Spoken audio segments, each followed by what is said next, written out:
misfits and dope addicts are here. I'm kind of disappointed. Oh? You do that man a disservice. What man? Ace. You're doing him a disservice. I did. By not playing something from Freely's Comet. You're right. His band really should have. that he formed in 1989 when he left Kiss. Well, you know, see, Gina has all of the Ace Frehley solo stuff on her phone, and the plug wasn't working. We and tried. just- We really You tried. have Freely's Comet on there, Of course do you? I do. Of course she Any does. self-respecting You- Kiss fan You has. lie. You have no Freely's Comet on you. I bet. It may be you didn't even know that band existed. Yeah, I did know that, but no, I don't. Well, you're one of the few because it was an eye blink and it was gone. Like the comet itself. Ace Frehley's on this day, On this day. born on this day. 67. 67? Oh, you're not holding up well. Well, Yeah, he looks older than 60. That looks that's 80. but I was still hoping we would play Gangnam Style today. Gangnam Style. Gangnam Style. Oh, there it is. Now, see, I always thought this. You made a negative comment about it. Well, Everybody's made a negative. I always found this kind of funny and sort of charming the way he was walking through that neighborhood. Now, I didn't notice it as a poor neighborhood. I just noticed it as this dumb guy walking around. Gangnam, the area that he's singing about in Korea, is very poor, Oh, it's very depressed, right. I did know. and so But so he was. here's a rich guy, you know, one of the most famous men in Korea. But is that what he was trying to say? I think he was trying to say, "Hey, I'm just like you. I'm one of the people." No, he's not. No? Get the I'm- lyrics translation. Of course, with today, lovely pictures of Little Rocket Man and the leader of South Korea shaking hands and then holding hands and skipping across the border like Dorothy going down the yellow brick road. It's funny. I googled Gangnam Style lyrics and they come up in Korean. Of course like, they that's do. not helpful. Well, it's a Korean song, Gina. I know. But, English lyrics. yeah. Yeah. It was funny when we were in Korea. Nearly every restaurant that we went to, there was an autographed picture of Psy up. Psy, That's his name. how do you spell Hung it? up, P-S-Y. PSY, yeah. And I'd point to it, and they would, in their best English, say, "Oh, he comes in here all the time, all the places." He's still that. He's the big deal. He's their Michael Jackson. He's had more hits than just that, right? Yeah. Oh, he's huge. Yeah. He is huge. Did you find the English lyrics to Gangnam Style? Yeah. What? That A means girl the gist who's of it. warm during the day. A classy girl who knows how to enjoy the freedom of a cup of coffee. A girl whose heart just- gets hotter when the night comes. Yeah. A girl with that kind of twist. Yeah, not particularly socially relevant. Yeah. Just Singing about girls in the Yeah. area because they're poor. and they know how to party. He's able to go in Yeah. there with all of his money and Yeah. have a good time. Well, that, I like a girl that that's sounds, warm during the sounds night. like a good idea to like me. a cup of coffee. You Hey, bet. that's sexy. All right, Warm like a cup of coffee. that's sexy. That's like brown sugar. That's seductive. Is what it? that- Okay. All right. So, with all of that happening, we need to do the show. I was going to stay home and watch it on TV and celebrate, but no, we have to do the show. So we'll start it with, I guess, your check-ins. One sentence. Yep. Your one sentence. Let's see. World affairs. How do you feel about the state of our country today in one sentence? Okay? Not, okay, this is what I wanted to say, Carrie and Bill. We'll just say, how do you feel about the state of the country? You give us one sentence. 877-602-9696. Check-ins.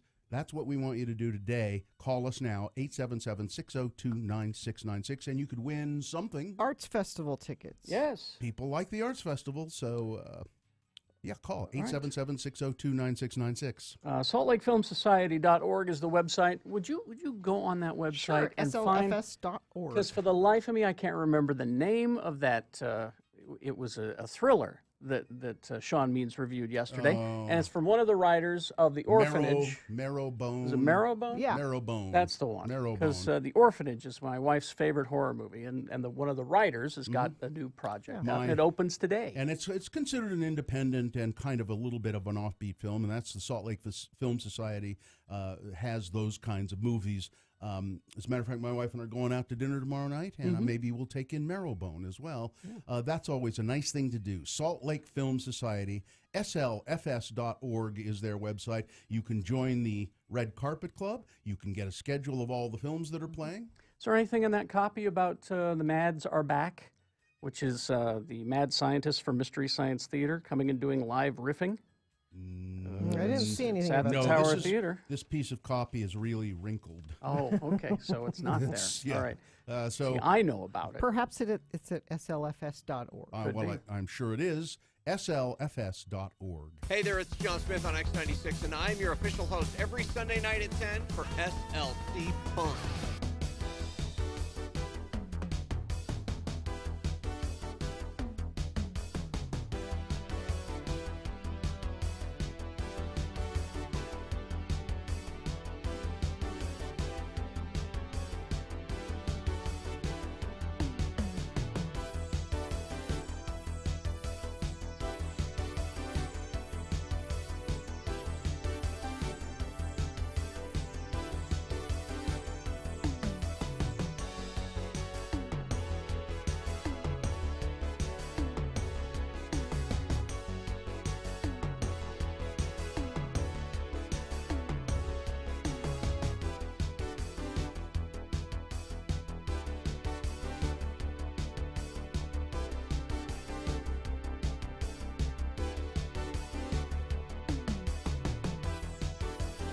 Okay, I'd like the Cajun grilled chicken sandwich, plain. I just want the chicken and the bun. No cheese, no mayonnaise, no lettuce, tomato, onions, coleslaw. And can I get onion rings instead of fries? Yeah. And can I get bacon on that? Bacon. Did you want to do the chicken club instead of the Cajun chicken? No, you don't understand. What was your name again? Kristen. Kristen, you see, this is not a radio bit. You need to know that this is the way she really is, and no one believes us. Okay. So we thought if we got it on tape, people would finally believe it. All right. Did you want the Cajun seasoning? Yes. Yes. And I would like the spicy Cajun mustard mayonnaise on the side. Mayo on the side. Don't put it on the sandwich. No, I won't. No, trust me, I won't. Thank you. And the cheese? No cheese. No cheese. No at all. cheese. No, just Okay. chicken. All right. Chicken bacon bun. Onion And rings. again, we're not trying to be difficult just for the radio. This is real. All right. Thank you. I'm so very sorry. That's all right. Don't be sorry. I would like to say I've had worse, but that's probably the worst. And how long have you worked here? Here, 6 months, but Dealing with tourists every day and their weird ordering habits, this is the worst. I want it on record, ladies and gentlemen. It's from an official professional waitress. I'm the worst. And again, this is no exaggeration. Congratulations, Gina.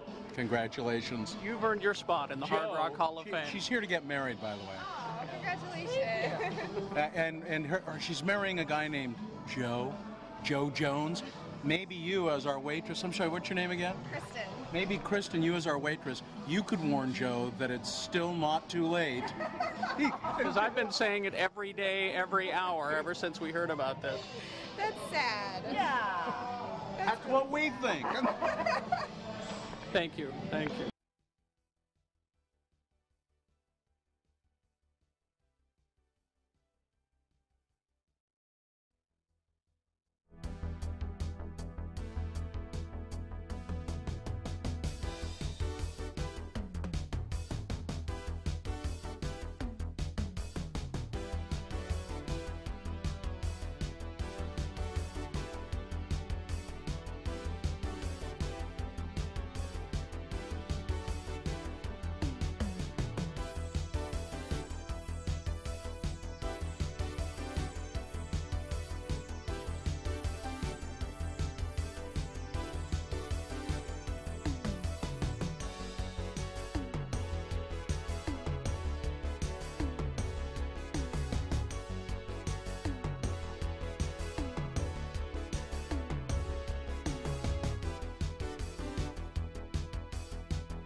isn't in prison, Bill Cosby. He will be. Got this all ready for him. He will be. 877-602-9696. That's the number to call for check-ins as we officially begin the Radio from Hell show. Brought to you by It's the News You Trust from the most experienced team in Utah 2 News. Check out the new KUTV.com. The moon almost full, 92.8% of full. It was as blood when I came down. Oh, really? I didn't see it this morning. I didn't see it. I came down off of Mount Doom. It was as blood. It's going to be a full moon on April 29th. So just, 3 days from now. 2 days from now. Today being Friday. Yeah, Friday, April 27th in the year of our Lord 2018. And this is North America's most pissed off radio broadcast. It's the Radio from Hell show, starring the Lords of Morning Radio, Kerry Jackson, Bill Allred, Gina Barberi, the oligarchs of morning radio, if you will. Shouldn't we be richer if we're the oligarchs? Yeah. I feel like we should have more money. I should be able to retire right now. If I was an oligarch, I'd be able to do that. Gina, you're making people uncomfortable when you say that. Richard Thomas Stedman is the producer of the show. We had to give him an animal name. Why? Well, because that guy in The badger? in Phoenix or wherever it was. How about the ferret? The badger. No, it's got to be the fox because he's red. Richie the Red Fox Stedman. He's the producer of the show. Dylan Allred is producing video for the show, which you can see at x96.com/live. And Katie for short, it's her last day today. We need to set aside some time, I realize, for Katie's exit interview. We'll do it in the 9 o'clock hour. Here's why I'll agree to the Fox nickname. Mm-hmm. Listen to this. I know why. All right. What does the fox say? I knew that was... Because when Richie speaks to me, that's what it sounds like. What the fox say? That's exactly how it is registered in my... I have to translate for you. Yeah. All right. I speak Richie, so. Your check-ins. 877-602-9696. Two people on the line right now. All you got to do simply is just in one sentence say, what do you think about the state of the world or the country today? And it's brought to you by the Amplified Concert Series lineup at the Utah Arts Festival, June 21st through the 24th at Library Square. Tickets are on sale at artsfestamplified.com. All right. Let's begin with, this is Mike. Mike, not afraid to take the challenge. In one sentence, Mike, what do you think about the state of the world or the country today? Our country is in chaos driven by financial greed. That's Dr. Mike. Dr. Mike. Dr. Mike, in chaos driven by financial greed. Yes. That's Mike. Dr. Mike, that's excellent. And I think you're correct. Have a great day. See ya. All right. Bye-bye. Let's go to Garrett. Garrett, take the challenge. What do you think about the state of the world or the country today? I'm really confused. Where are we? Okay. That's good. Perfect. Do we have a prize for Garrett? Let's give Garrett Arts Festival. Arts Festival tickets. Can you for go to Garrett. the Arts Festival, Garrett? I would love to. Okay. All right. Derek, please. Oh, Derek. Okay. This is Garrett This is here. Garrett here. Yeah. Okay. All right, hang on. All right, we'll get hang you some tickets, Garrett. All right. To Garrett. To Garrett. Yeah. Let's see. Got a couple of other calls coming in at 877-602-9696. Ogden Shut-In checking in. When did the check-ins become hello, yeah, what? This is hardly. No. This is not different. hello, This yeah. is what. much different. Hello, yeah, what's really a lot worse than this. Sonny, the mechanical insulator, checking in. Let's see. We need our London friend of the program to weigh in on the pronunciation Of the baby? Yeah. Well, we have it coming up. We're going to talk about it. All right. Because if he's listening, maybe he can find out for us. Let's go to Garrett. Is that you again? Are you done? Derek? Derek, hang Derek's on. still on hold. We're All getting right. his information Okay. from Kevin? Kevin, hi, Kevin. Good morning. Kevin, in one sentence, what do you think about the state of the world or the country today? It could be better. All right. Excellent. Excellent. Thanks for calling. Thank you, Kevin. See, that's what we're looking for. That's exactly what we're Yeah, looking it for. could be better. Let's see. Morning, Lords and Lady. Jake in the basement checking in. I'm just happy it's Friday. Tim the Tree Guy checking in, and in parentheses, he's written depressing. Aw. That's okay. That's a sentence. Tasha checking in my opinion on the state of the nation is lazy, entitled, confused, and ill-informed. Thanks, Facebook. Owl the Geek. The word I'd use to describe the state of this country cannot be used on the radio. Uh-oh. I noticed Carrie's hand near the button as we were taking those phone calls about what the state of the world is, because it does sometimes inspire you to say things that are untoward. Well, and it's difficult for me because, we both do podcasts. You know what I'm talking about. Is that in the podcasts, we're able to speak like adults. You can say whatever you want. But here on the broadcast airwaves, which are regulated by the Federal Communications Commission, they've decided that you, the listener, are 9 years old and can't handle a lot of stuff. Well, there are some actual 9-year-olds listening. Chris Van Oker does this podcast called The Van Oker Group now. Remember him from Channel 4?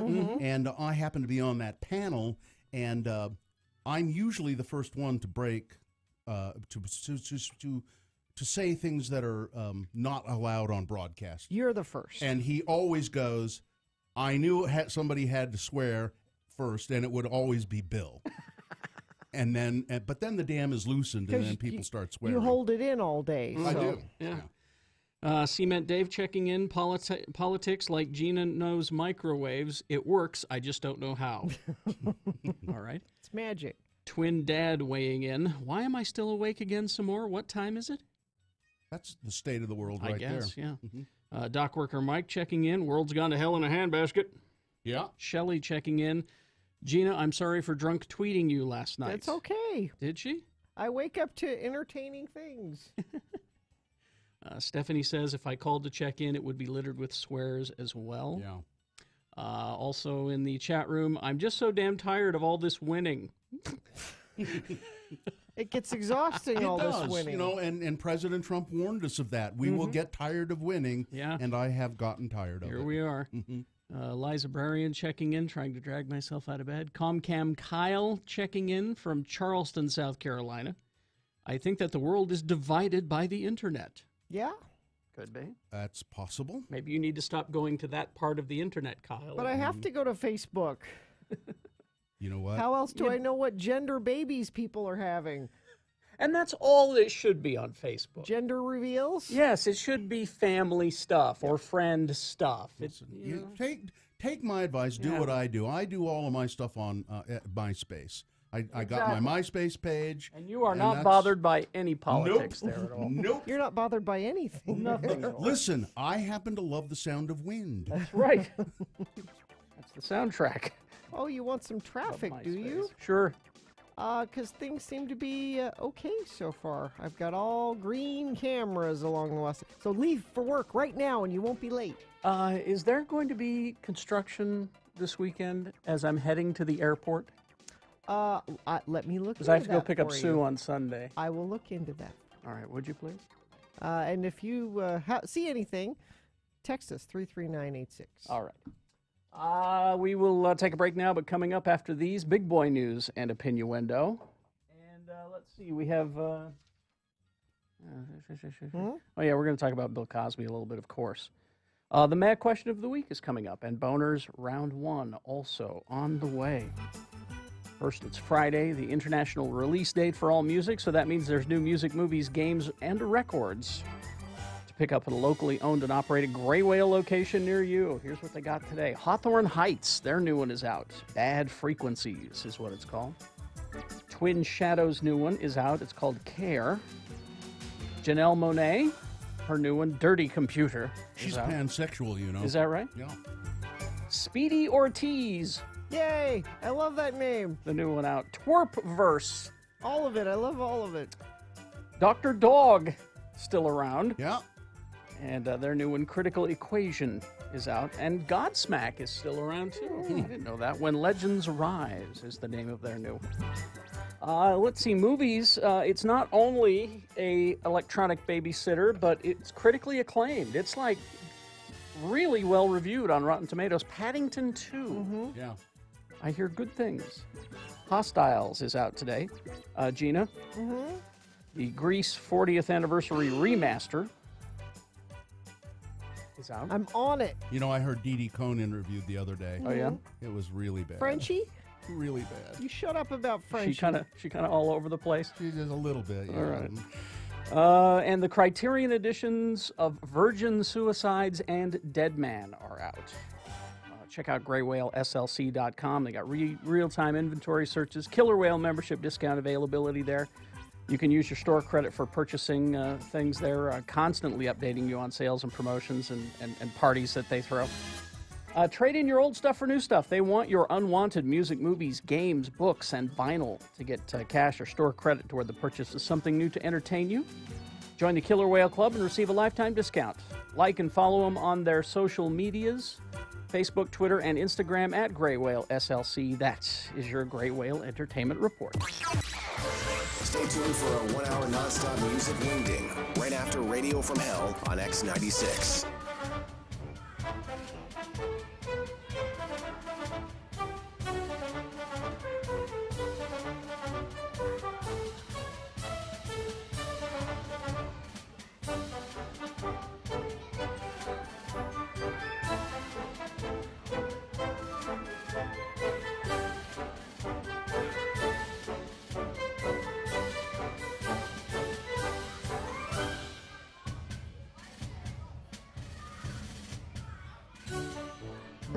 Hello, I'm Kerry Jackson. And I'm Bill Allred, and we want to tell you about a brand new Radio from Hell product. If you're a lonely guy, Like us. a lonely, hungry guy, then you'll want to rush out to your local supermarket, you know, the one where you never meet chicks, and buy Radio from Hell Lonely Man TV dinners. Lonely Man TV dinners come with a special pop-up picture on the lid.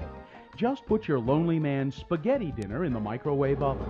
Then, after 7 minutes, take it out, peel back the lid, and there's a full-color photo of TV's The Nanny, Fran Drescher. This spaghetti is delicious, Fran. I know! Don't you just love it? You'll never have to eat alone again with Radio from Hell, Lonely Man TV dinners. Try the soul food dinner, and you'll be dining with Tina Turner.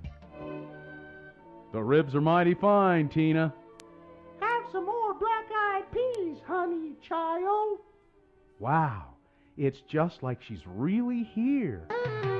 Try all of the Radio from Hell Lonely Man TV dinners. There's Kung Pao Chicken with Connie Chung, the Mexican dinner with Rosie Perez, Wieners and Kraut with Claudia Schiffer, and the all-American Yankee pot roast dinner with Sandra Bullock. And if you're watching your weight, try the Lonely Man Karen Carpenter dinner.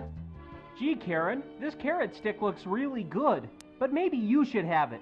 No, thanks. I ate yesterday. You'll never eat alone again with Radio from Hell Lonely Man TV dinners in the frozen food section of your local supermarket. Now available at Reams.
X96. All right, 6:34. Right now it's time for Big Boy News and Opinioendo, brought to... Oh, just there's a little... Oh, little I didn't hear it. What? That's fine. Gina's hearing things. What? No, they're happening. News brought to you by... Want a beautiful weed-free lawn all summer? It's time to apply IFA's Step 2 Weed and Fertilizer. IFA Country Store is helping you grow the things you love. Okay, now. Start with a crime story for you, Gina. Okay. I just saw this. This is the first news story I saw this morning. Well, no, maybe I should do the other one. Did you? What? The one about heads. Heads? Oh, let's see. They're finding heads. Hang on. There we go. Let me see if I captured it here, because I just remembered that one. Let's see. How do you forget heads? Well, because I got I am a Jack the Ripper postcard.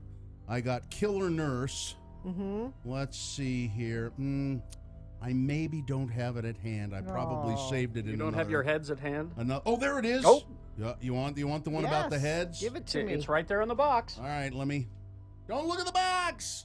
Investigators are looking into a possible link between two severed heads found near two lakes 150 miles apart. Okay. According to the Houston Chronicle, the first head was found near Calacaso Lake in Louisiana on March 1st in a small grocery bag. It was found by a prison inmate who was doing cleanup in a grassy marsh area next to Highway 27. I found a head. Trucker P. Yeah, I found a head. Well, you win. The second head was found in a large plastic, large black plastic, I think this is bag, it says back, but by two cleanup volunteers near Lake Houston on March 24th. Both victims were white women with reddish hair around 10 to 12 inches long. So both had reddish hair. Both had good teeth. Okay. And were thought to be between 25 and 40 years old. The Houston Police Department released a statement regarding a person of interest one day after the head was found. The statement revealed that witnesses had seen a male in his early mid-20s who was seen 2 weeks before the discovery of the head at around 2:30 in the morning throwing a black plastic bag off of a bridge. That's it. That's your guy. The man was seen driving a teal Chevrolet Silverado. Yeah, teal. An extended cab pickup with a broken left passenger window covered with cardboard. Spot a murderer a mile away if he's got a teal car, that's for sure. Neither of the remains have been identified, but one of the women was described as probably Hispanic. Second victim had no trauma to the skull, and this is in the Daily Mail. They provide a picture of a hair sample for identification purposes only. If you can look at that and go, I know that hair. Hey, I see that. I know that hair right there. It's just a big tangle of reddish hair. So anyone with information on the victims, you contact the. You're not going to do it. No, that's in England. No. Yeah. It's not. It's, Gina, as I said right at the beginning of the story. Well, you said the Daily Mail. I was thinking England. Yeah, but if you'd been listening, I said Louisiana 2 times in the beginning of the story. Okay, what next? Dan Reynolds. You know who that is? Yes. Imagine Dragons. He is the Imagine Dragons frontman and the Love Loud creator. And this should be a private thing, but it isn't. He and his wife are getting a divorce. His wife, Asia Volkman, Reynolds tweeted the announcement on Thursday morning, so I guess it should be a private affair, but if he's going to tweet it out, it's not. It's not. After 7 beautiful years together, Asia and I's marriage is come to an end. Our children continue to be the most important things in our lives.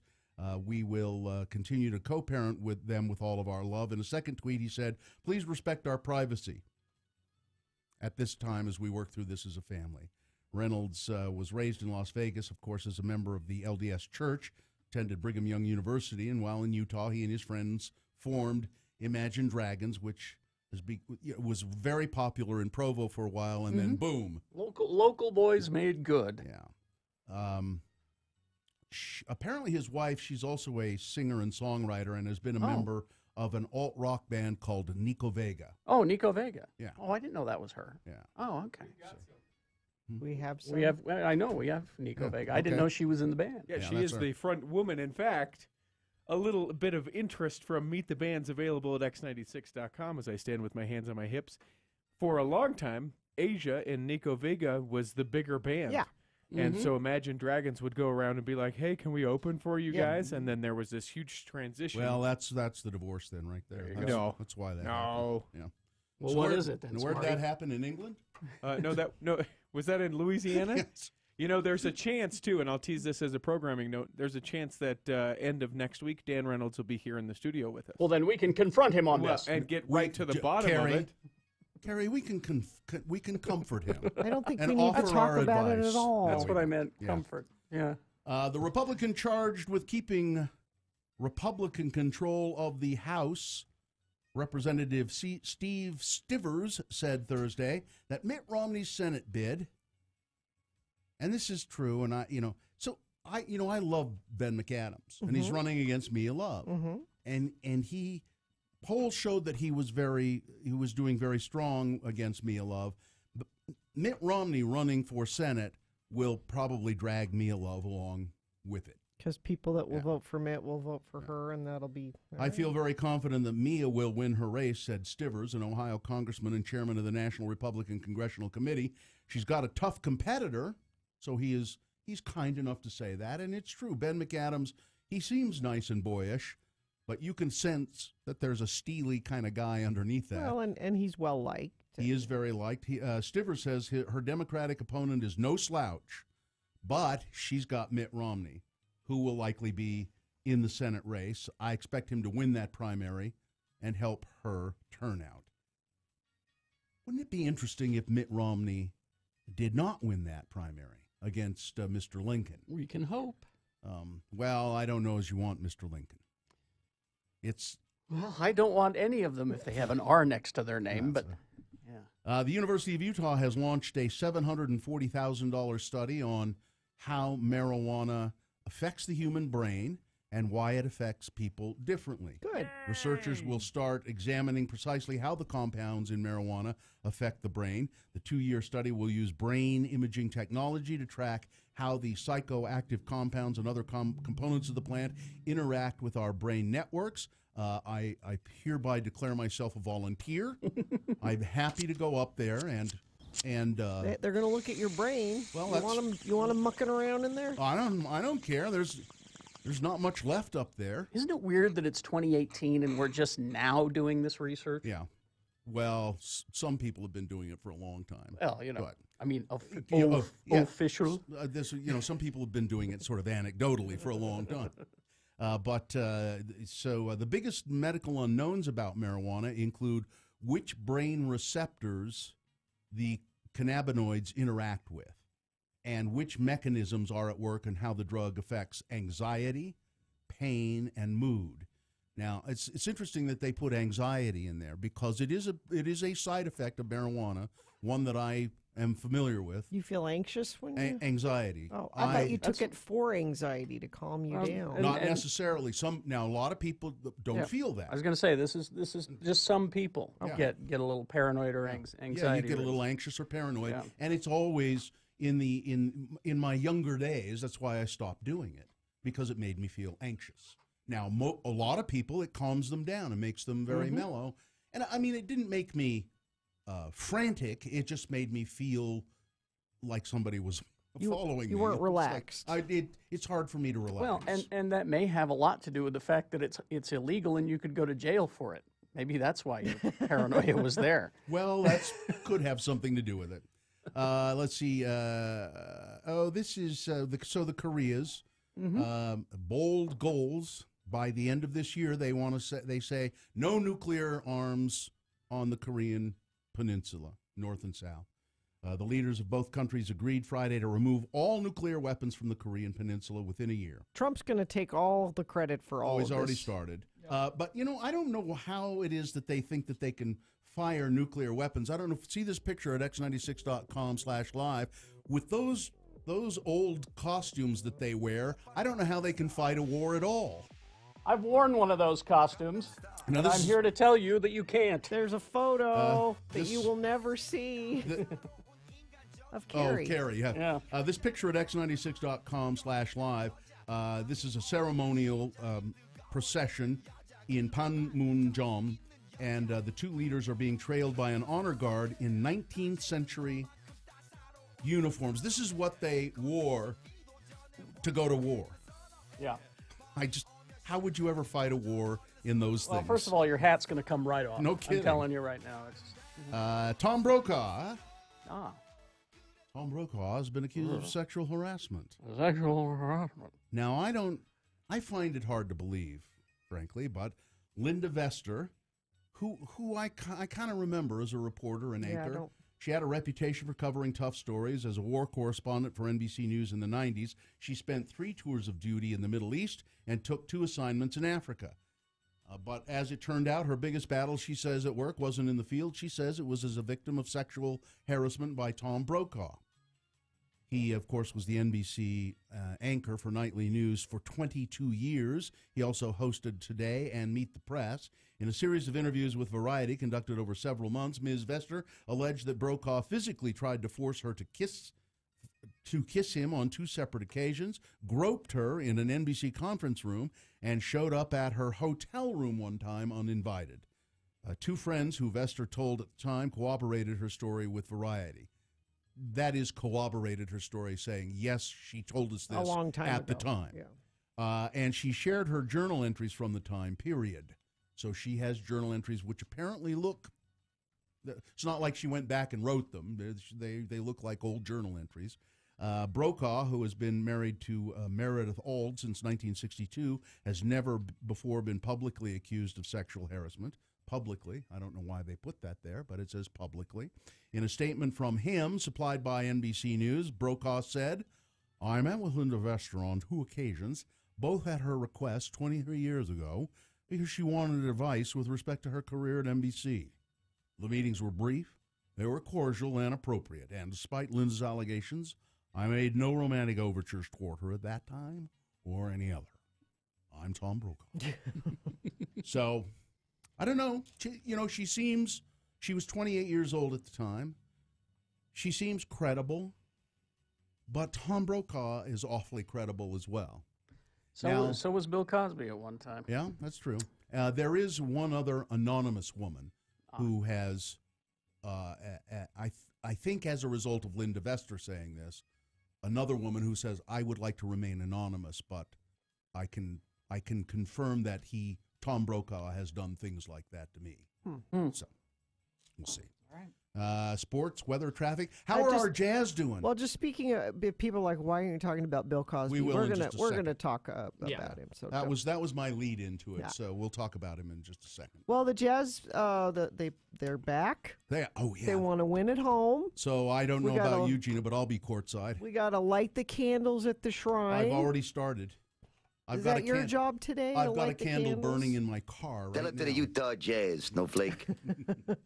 People appeared to have a good time with Karl Malone at Gracie's last night. I heard a bunch of audio from Karl being Karl Malone. I love Karl Malone. You should follow him on social media. He doesn't do a lot, but what he does is very funny. Radio from hell. So now we like sports ball. Yes. Go Jazz. Yes. X96. Well, as I was saying to Karl last night, I think the Jazz can really, really pull it through tonight and win. Real Salt Lake is on the road in Vancouver. That's today, actually. It's not a Saturday game. It's a today game. And Royals are home tomorrow, 7 o'clock. They're playing the Portland Thorns. Thorns? Yeah. Yeah, that's right. The Thorns. Rose City. Yeah. You should take the whole family out and go see the Royals tomorrow. That's sports. Weather, we just keep getting warmer. 83 for a high today. Could be a little breezy, too, but sunny and feeling good. Somebody said there's some free hot pads in the center lane of SR 92. Hot pads? Do you need a hot pad? No. Someone was taking a covered dish to somebody, and the hot pads flew out of the. My house is lousy with hot pads. There's a wreck under I-15 at 90th South. A friend of the program says they're sending that to me via text 33986. I appreciate that because as far as UDOT's concerned, they haven't reported any accidents. So you guys are more on it than they are, and that's helpful to everybody. So send it to us if you see anything. Jiffy Lube's team of technicians are highly trained in oil changes, tire rotations, radiator services, and more. Visit jiffylubutah.com for discount services and nearest locations. All right, so Bill Cosby, yesterday, jury came back very, very quickly and said guilty of sexual assault. Mr. Cosby is 80 years old. He was found guilty of drugging and sexually assaulting a woman at his home 14 years ago. This is the downfall of one of the world's best-known entertainers and offers a measure of satisfaction to the dozens of women who for years have accused him of similar assaults against them. I would assume this will be the end of the lawsuits and the court trials for him, I think. But now Mr. Cosby found guilty. Now, any other person would have been immediately taken into custody. Cosby was not. Awaiting sentencing.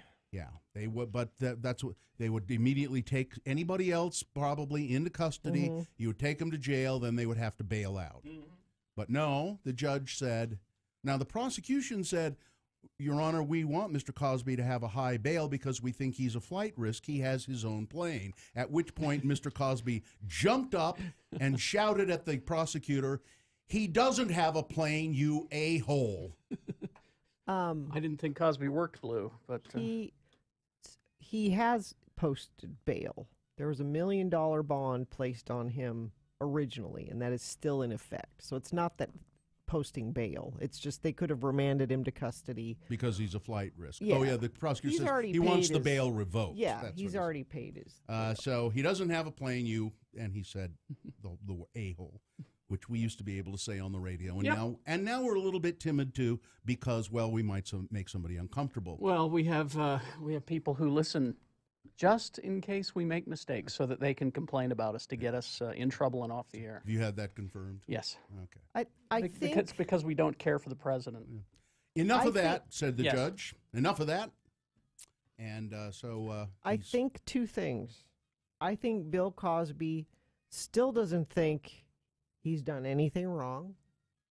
I think he thinks this is how I interact with women, and I would do them a favor to make them relaxed before we had consensual sex. I think he believes that to his core. Well, and I think he believed there was absolutely no chance of him being convicted anything because in his mind he didn't do anything wrong. Still. Okay. But it is all about celebrity and about how celebrities are treated. And that's how he got away with it for so long. Well, and not just celebrities, but wealthy.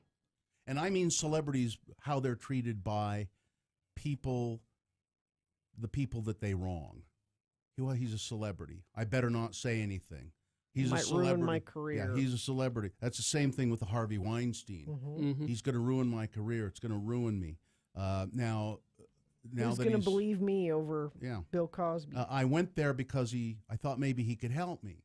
And I thought maybe, well, I don't know, but then he made me do this stuff, and I didn't want to. But then I woke up and I was naked. But it's Bill Cosby. But it's Bill Cosby. Who would believe me? He's Cliff Huxtable, which is a show I never cared for. By the way, I just hated that. Anyway, so Cosby reruns are getting now pulled off the air. I mean, they've mostly been taken off, but they were still available. Anything of places. Anything that's left is being pulled off the air, and I don't know if you'll ever see him again. I wonder. Yeah, I don't know. Let's talk about Bill Cosby going to jail. What does that look like? I think it looks great. No, but I mean, well, it's a death sentence. Well, that's what I'm saying. Do you? I think he needs to spend the rest of what little time he has left in jail. I bet he doesn't make it to jail. He won't go to jail. He won't, because the thing that I listened to about it yesterday sort of explained it. So it's commentary because he will appeal it, undoubtedly. Yes. His lawyers have already said they're going to. And he won't go to jail before that. He won't go to jail before it, and it will take a while to appeal it. He'll and die they, outside. And they won't send him to jail, because if he goes to jail, then is appealed, and then is acquitted or is released of the charges or whatever, the law looks at it as unfair that they send him to the jail for what is essentially the remainder of his life. Well, so he won't go anywhere else besides his house. Here's what I would like to see happen. This is what I would like to see happen. I would like to see him clapped in irons and put in a jail cell where, okay, I don't believe this will happen. I'm just saying this is what I would like to see happen. And I would like to see him sit there until he dies. Yeah. Because it won't that's go what that he way. deserves. He'll die at home. Yep. What he deserves is, now people say, oh, well, the loss of all the prestige and no. I don't care about any of that. Well, he does. But he'll go to his grave thinking, I am being persecuted. I did nothing wrong, and that's what the problem is. Yeah, but I don't think he'll spend one day in jail. He should sit in a jail cell, and every day, one of those women should come to him and say, I want to remind you of what you did to me. Now, here's what happened. You did this, and you did this, and you did this, and you did this, and I hate you. And then the next day, another woman. Hey, guess what? There's Guess what plenty you did? to rotate through. Yeah. See, and I had a similar thought. I thought just maybe a roast. A roast. Cosby roast in jail. If he could just be Bill roasted. Cosby is so rapey. And have it How televised. rapey is What's he? his name who does the roast? Just have Jeff, what's his name? Jeff Ross. Jeff Ross, the roast master general. And then you get all... He's done roasts in prison. You get all these comedians to just, in one night, just lay into him mercilessly. Yeah. In front of the nation. That's punishment. Yeah, you start with the guy who told the joke that got the ball rolling here. Yeah, you start with... Hannibal Buress. Hannibal. Yeah. Hannibal Buress. You start with him. Have you ever done any Sondheim? No, I haven't, but I could. Hang on here. And we'll have Amy Poehler and Tina Fey come by. It's a weird word to sing, I'm not going to lie to you. Into the woods, Cinderella runs from her prince, Rapunzel is thrown from a tower for her prince, and Sleeping Beauty just thought she was getting coffee with Bill Cosby. You know, actually, I don't know if you guys saw this on the news today, but Bill Cosby has finally spoken out about the allegations against him. Cosby admitted to a reporter, I put the pills in the people! The people did not want the pills in them! No, Tina, hey, that's not right. I put That's the not pills. right. It's more like, I got the pills in the bathroom, but I put them in the people! You're right, it's got to be like, I put the pills in the hoagie! Yeah, that's it. Yeah, that's it. That's There you go. Yeah, see, that's how you punish him. Could they do that? Could we as a society do that? Or is it just... What? Do a roast of Bill Cosby. No. You don't think? No, I was kidding. No. Why? No. You don't think it could? No, that's not how the justice It's system not. I'm, No, I not don't as think a there's justice thing, Your but- Honor, we don't have a precedent for a roast of our. No, not as a punishment instead of jail, but as a society to heal from it, or as some sort of entertainment value. Could there be a roast of Bill Cosby? There's like plenty that? of jokes like that. Oh, yeah. That, I think that the roast will happen across many platforms. But I think it's for the rest of his life. I think it's presumptuous to say we need to heal as a society from it. The women who were assaulted by him are the ones that need to heal. Sure. Traffic? That's what this music means. Expect delays all directions. 90th South, I-15. You may want to use 72nd or 106 South to get off the freeway. Eastbound and westbound lanes of travel are blocked, and they've closed the left turn lane from northbound I-15 to go west on 90th. So it's the only accident this morning, but it's causing quite a bit of trouble there on 90th South. Lucky's Auto Credit, where $77 in a job gets you a car. 2 locations, Salt Lake City and Ogden. For program details or to apply online, visit luckysautocredit.com. All right. You know, I want to take it back about Cosby going to jail. There is a chance he could have a second career there, and I just don't want that to happen. You know what he won't be doing is buying a new home anytime soon. Probably not.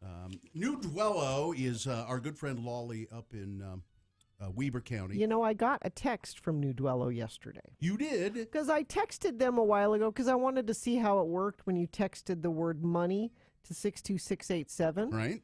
And I got a text on my phone yesterday that said, hey, are you still interested on down payment assistance because we got a new influx of money and we have even more available for down payment assistance. Proof that that's how the system works. When you text the word money to 62687, when that down payment assistance money becomes available, they alert you and they tell you how to go about trying to obtain some of it. Now, this doesn't have to be for a new home. It can be for a second home even. It can be for whatever dwelling purchase you're going to make. So text the word money to 62687. You'll get a little questionnaire of about 7 questions, I think. You answer those honestly and affirmatively, and then you're hooked up with all the information you will need about down payment assistance to buy either a new home or a second home. You don't have to be a first-time home buyer either. There are a few qualifications here and there, but a new dweller can explain all of that to you. Just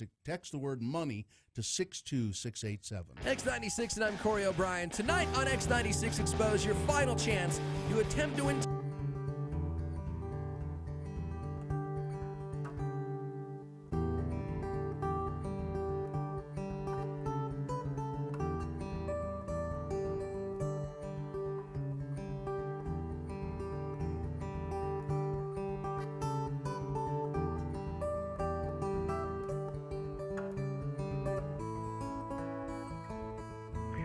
Sitting here in my room with Dean Cardinal, Worldwide Trekking, and a man who's become a good friend, Geljan Sherpa, and we're sitting here talking to you on a cell phone, essentially, which is amazing to me that you can do this where we are.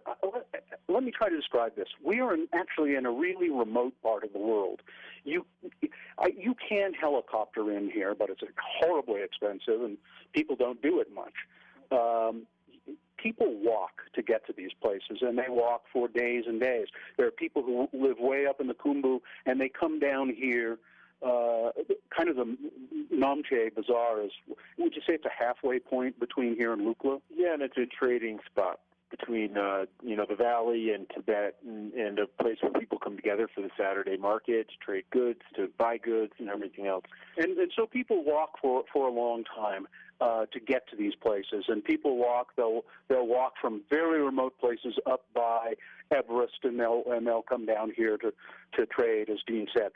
But what's really unusual is that people have cell phones everywhere. It's just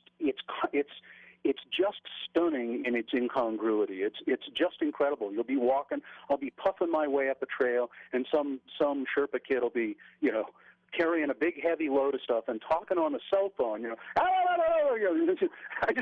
It's just an amazing thing to see. I should describe a little bit. I don't think I described very well. Coming into Namche Bazaar, there are these giant prayer wheels in houses.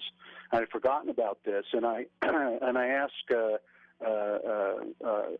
our friend here, Geljan, what those were, and he said the river used to run under those prayer wheels and turn the prayer wheels, but the river has been kind of diverted. I don't know why, but it turn the prayer wheels anymore. So yeah, so it's just such a world of contrast here, and you'll see all of these Sherpa kids wearing kind of American, westernized-looking clothes and talking on cell phones. But then they're also very into their culture. And I just want you to tell people really quickly, Geljan, what you call your son. What's your nickname for your son? My son's nickname is Chicken Head. Chicken Head.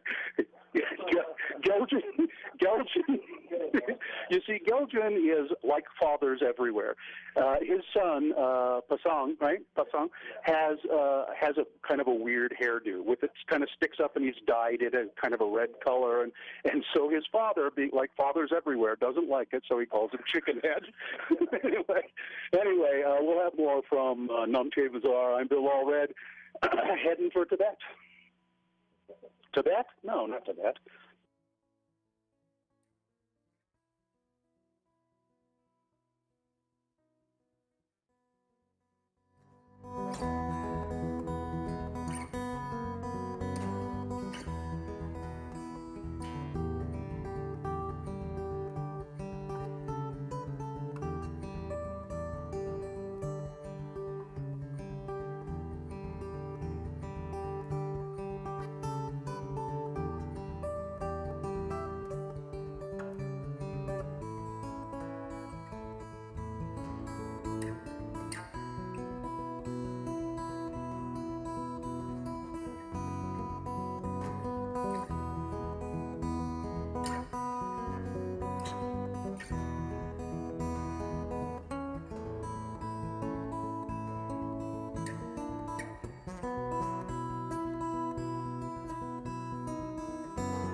Radio from Hell on X96. All right, 7:04 right now.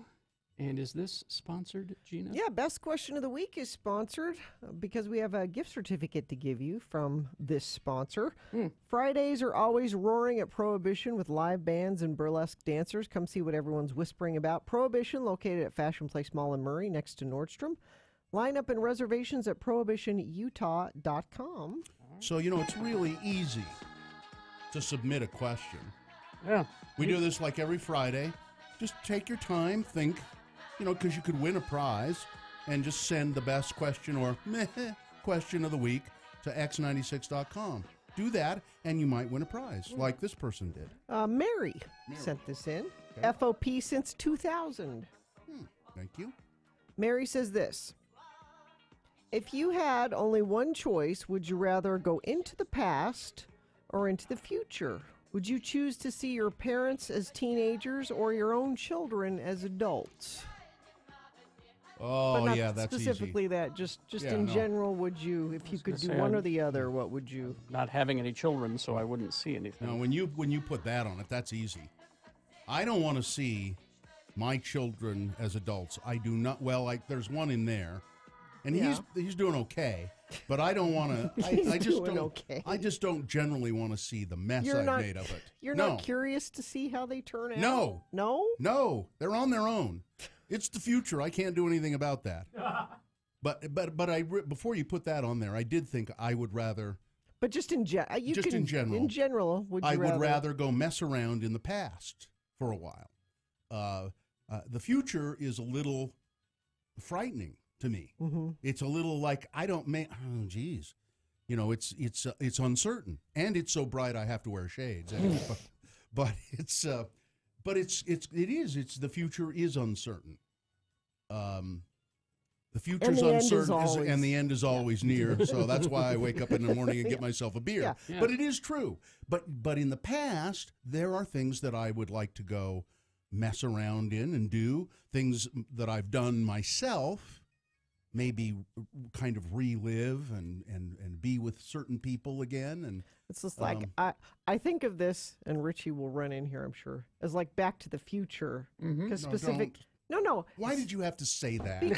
Because it mentions see your parents as teenagers.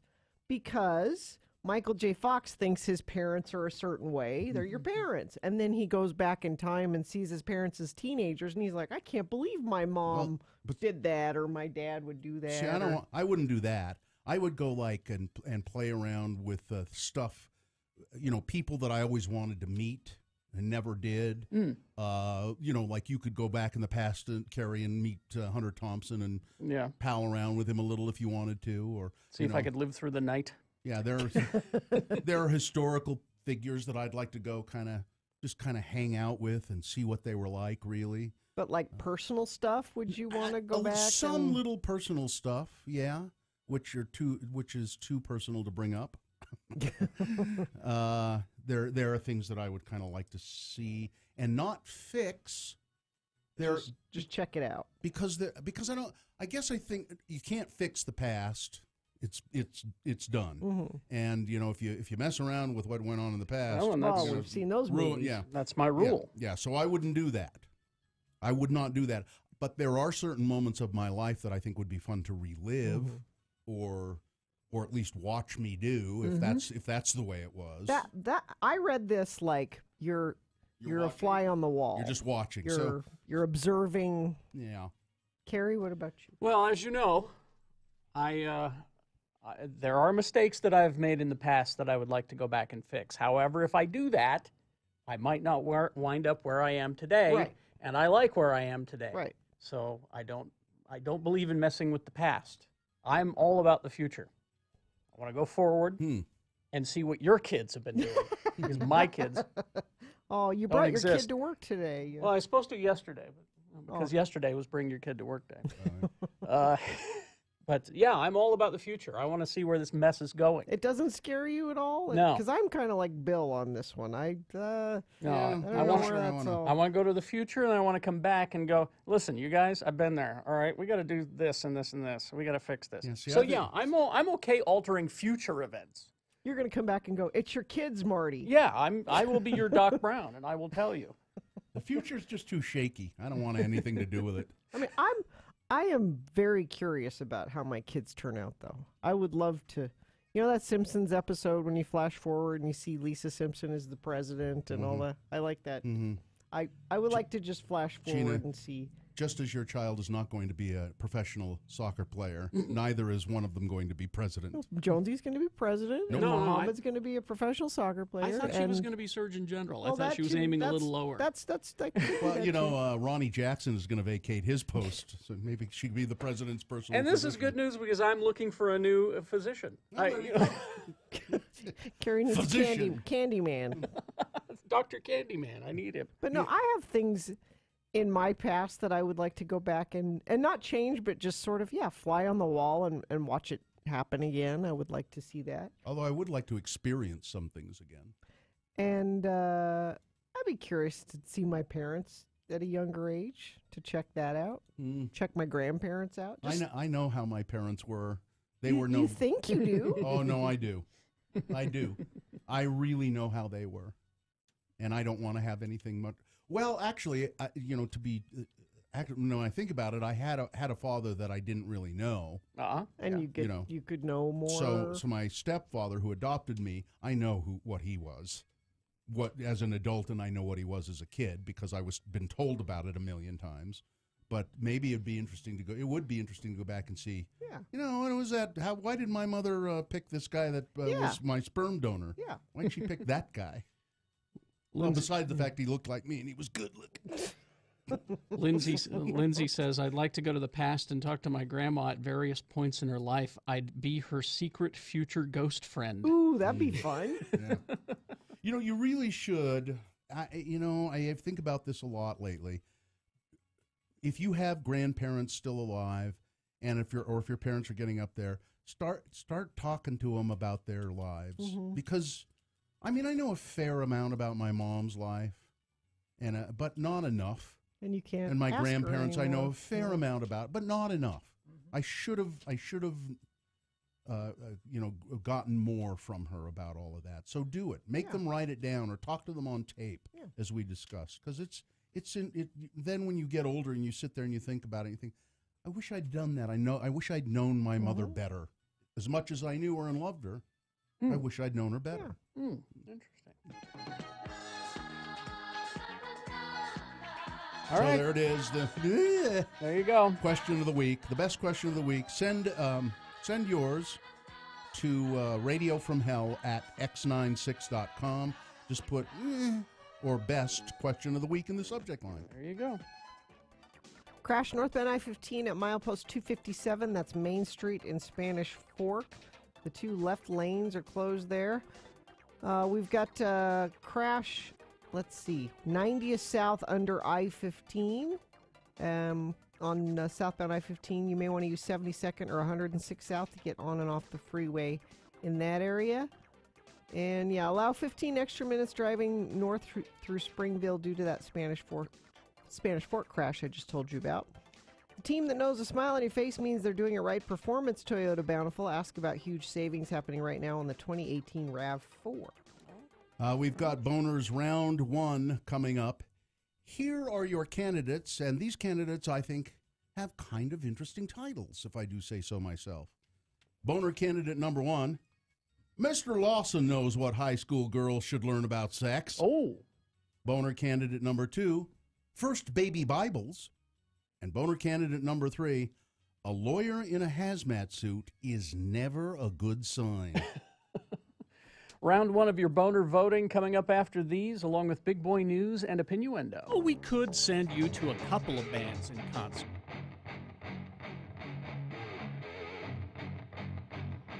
We're broadcasting here from Namche Bazaar in Nepal. We're sitting in my room at the Zomling Guest House and Panoramic View restaurant. I met the owner a few minutes ago and did a little interview with him. Maybe you'll hear some of that coming up on the show at some point. An interesting man. His name is Saddam Sherpa, and he is he's from Tibet. He came here from Tibet. And I was just going to ask Geljan, you don't mind being on the radio for a second, do you, Geljan? I'll come over and sit by you.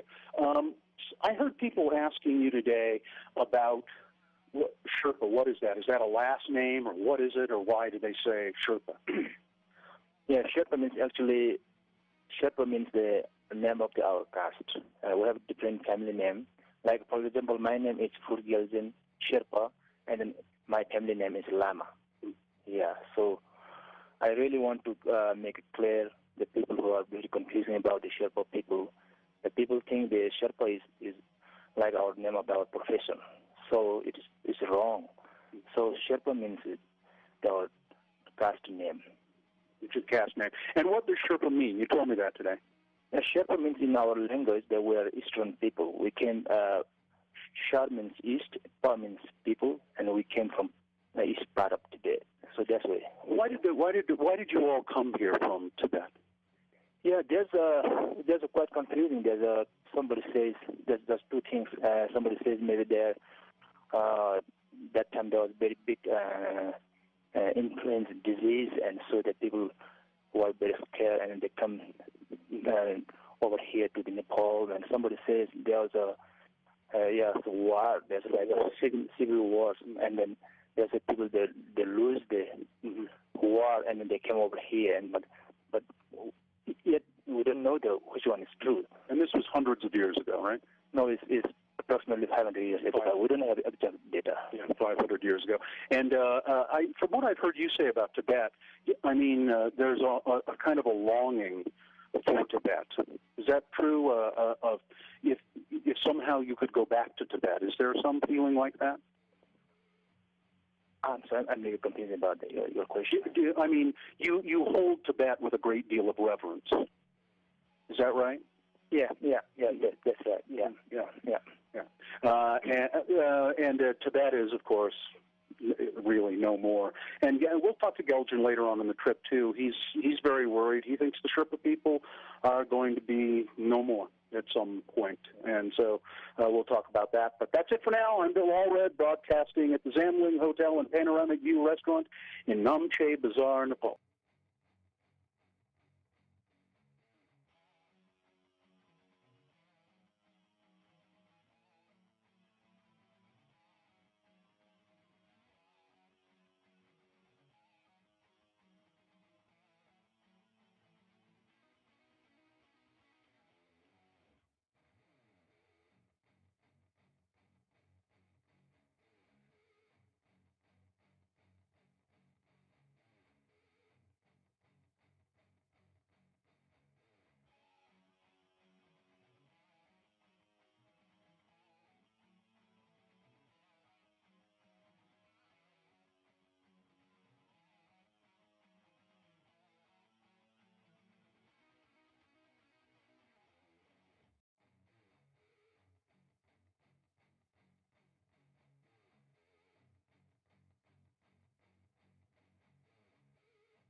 8:21 right now.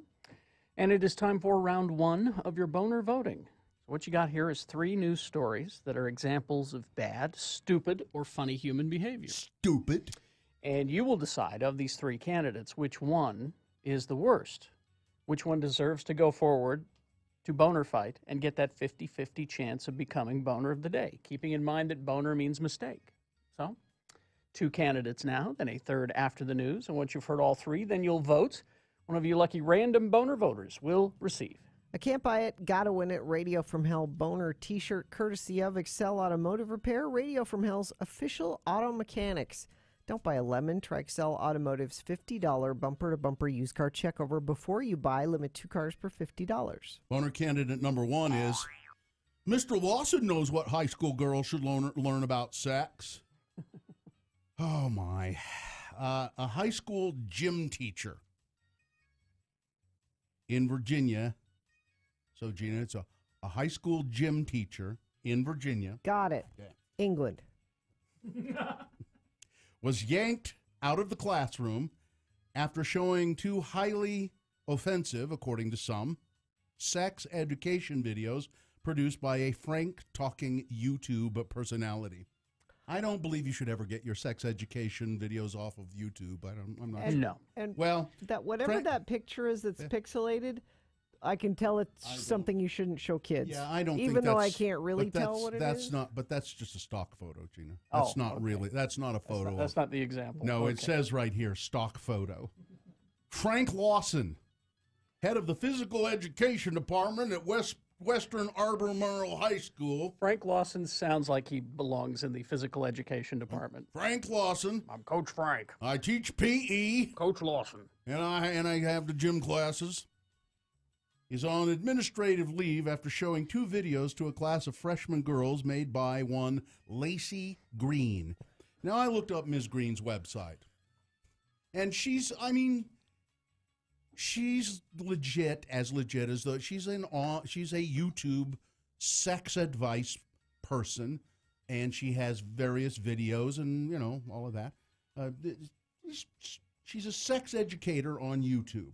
She has 1.4 million subscribers.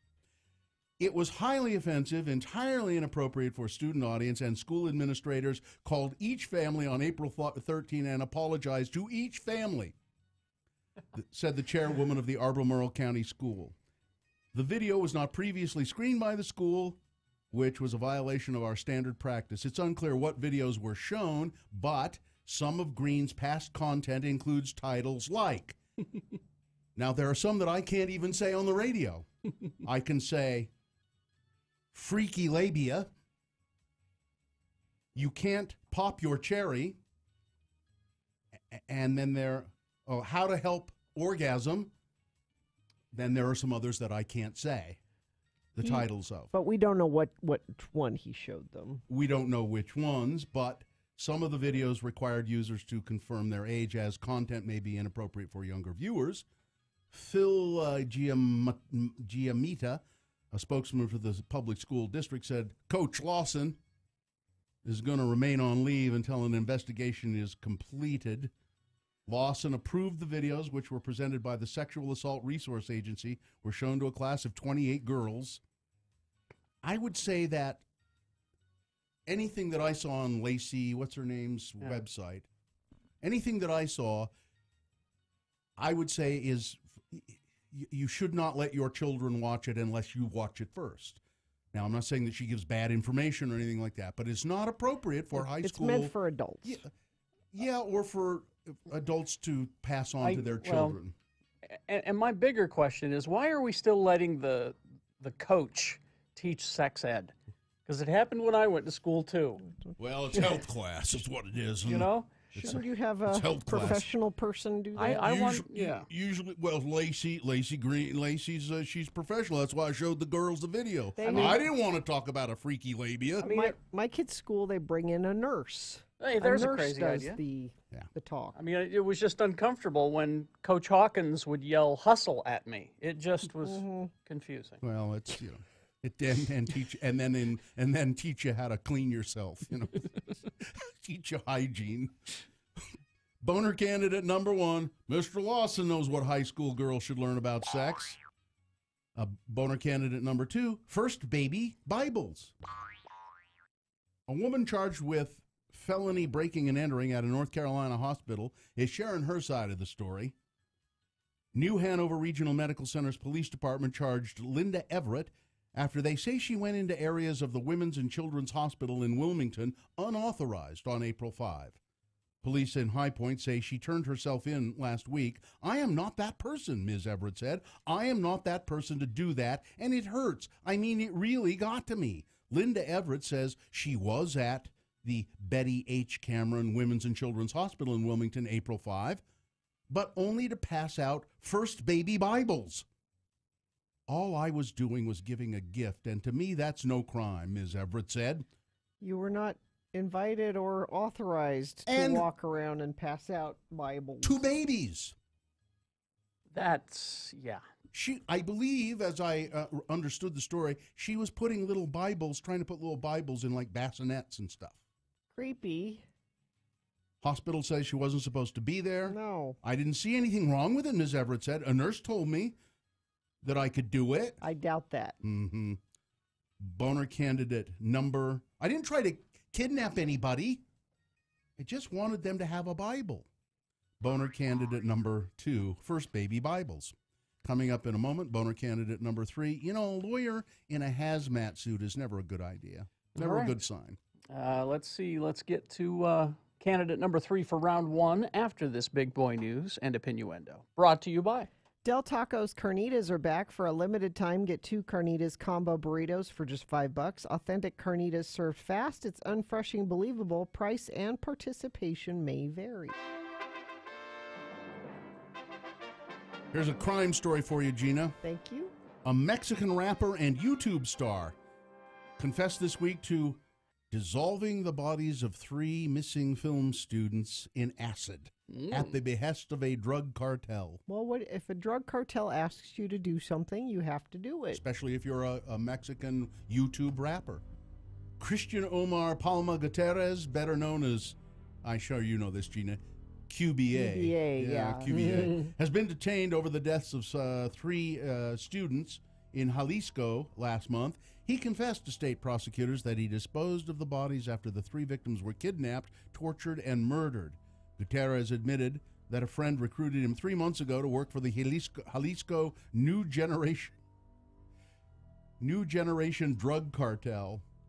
You don't want the Makes old it sound generation. nice, doesn't it? Yeah. It's a new... Yeah. And he received 3,000 pesos, about $159 a week to do it. He has participated in 3 other previous murders, according to a chief investigator on the case. Now, Mr. Gutierrez's YouTube channel boasts 125,000 subscribers, and many of his videos include images of poor neighborhoods, drugs, and weapons. Others feature the rapper and his friends showing off luxury vehicles and motorcycles. Torres said officials are investigating the videos for any further clues. Apparently, the 3 victims had unwittingly been filming a school project at a former hangout for members of the Nueva Plaza gang in Jalisco when they were abducted in March. Yeah, so I was wondering why 3 art students or film students. Wrong place at the wrong time. Yeah, although the home belonged to one of the students' aunts, the hitmen from the Jalisco New Generation cartel were watching the house after a Nueva Plaza honcho's release from prison, according to the Times of London. They mistook the students for members of a rival gang. So it was just, I was sorry we dissolved them in acid. It was a mistake. It was just mistaken identity. You know. This is a sad story with a happy ending, and it's just really horrible to see. I don't know if we're going to show the picture of this dog, Kelly, a female hound found abandoned and in dire health at the Bonneville Salt Flats, about 40 miles west of Salt Lake. I remember seeing pictures of this dog. Oh, there it is, x96.com/live. Oh, my God. That's before and after? Yeah. Kelly was near death when somebody just spotted the dog wandering on the salt flats. The person who found the dog, Matt Bentley from Sandy, discovered the dog while he was off-roading out in the West Desert. Now, they don't know whether the dog was abandoned or it had just, gone stray somehow and got, but it was missing most of its hair due to a skin disease caused by mites. The dog was within days of death. They say if Mr. Bentley had not been able to coax the dog into his truck, the dog would have died. Took the dog to the animal shelter to a vet, and the vet took care of it. Usually I encourage people to go to x96.com/live to see the pictures that accompany these stories, but I'm not going to encourage that this time. Well, because that's just sad to see. It is, but look how wonderful. Better now. Yeah, he looks good now, but it's just, you look at the before photo and it's just heartbreaking. Yeah. But how could that happen? And now Kelly is just a wonderful little dog that and people adopted her. And she's doing well, and still in. I remember when that story first came out, and those pictures, those horrible, poor thing, and I think I didn't show them then. But she's so cute now that it's. Yeah. I wanted to. It made me feel good to know that she's recovered. I can't believe it's the same dog. Yeah. It's really a pretty little dog too. Yeah. So earlier this month, Sandy Mayor Kurt Bradburn placed the city's police chief Kevin Thacker on administrative leave. Pending an investigation, and at that time the reasons for the investigation were unclear. Well, they're clear now, and maybe he's not the only one who should be leaving, apparently. This is according to the Salt Lake Tribune. The city announced on Wednesday that Mr. Thacker had been fired for alleged inappropriate touching of city employees. They also said that Chief Thacker had been cautioned. Remember, we talked about this yesterday. Now, Thacker said, well, I'm just a hugger. I like to hug people. I'm sorry. I'm touchy. Yesterday, the city released a heavily redacted report with enough unpleasant detail to make the mayor's decision seem all the more justified. It sets out several instances of Thacker, who admits only to being a hugger and who has apologized for any offense given, allegedly directing his so-called hugs to women with large breasts, pressing his chest into theirs, rubbing their backs and their bra straps, and otherwise grazing their bodies. Yeah. Now, before that detail was released, City Councilman Steve Fairbanks made embarrassing and unjustifiable comments about Thacker's alleged behavior. Fairbanks said he was heartbroken when he heard that Thacker was fired. He said, it's a tough time in our society. It seems to be difficult for men and women to have any sort of a relationship at all without something like this either occurring or being alleged to have occurred. And the coup de grace, it says here in the Tribune, I just worry that the hashtag Me Too kind of movement is ending up damaging our overall morale among employees. Excuse me. I don't think so. Shouldn't. No, it shouldn't, because you shouldn't be doing those things. We get along fine here, and I don't touch anybody. Exactly.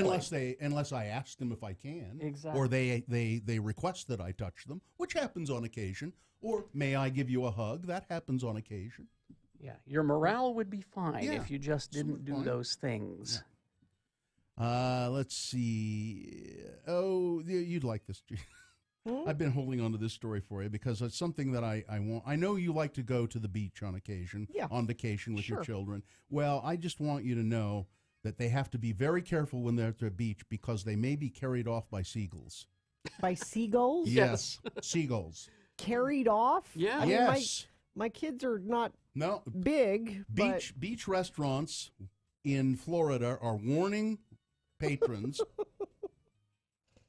be careful, or seagulls may swarm your children. Don't let your children try to feed seagulls because they're not going to carry them off. They're going to swarm them. Then carry them off. Well, yeah, because they're essentially rats with wings. Dave Serjak said he once saw a seagull eat an entire club sandwich. Oh, yeah. All 4 quarters in one dive bomb. Oh, they're jerks. It ate everything but the fries in the middle, said Serjak, who cooks at the Paradise Grill.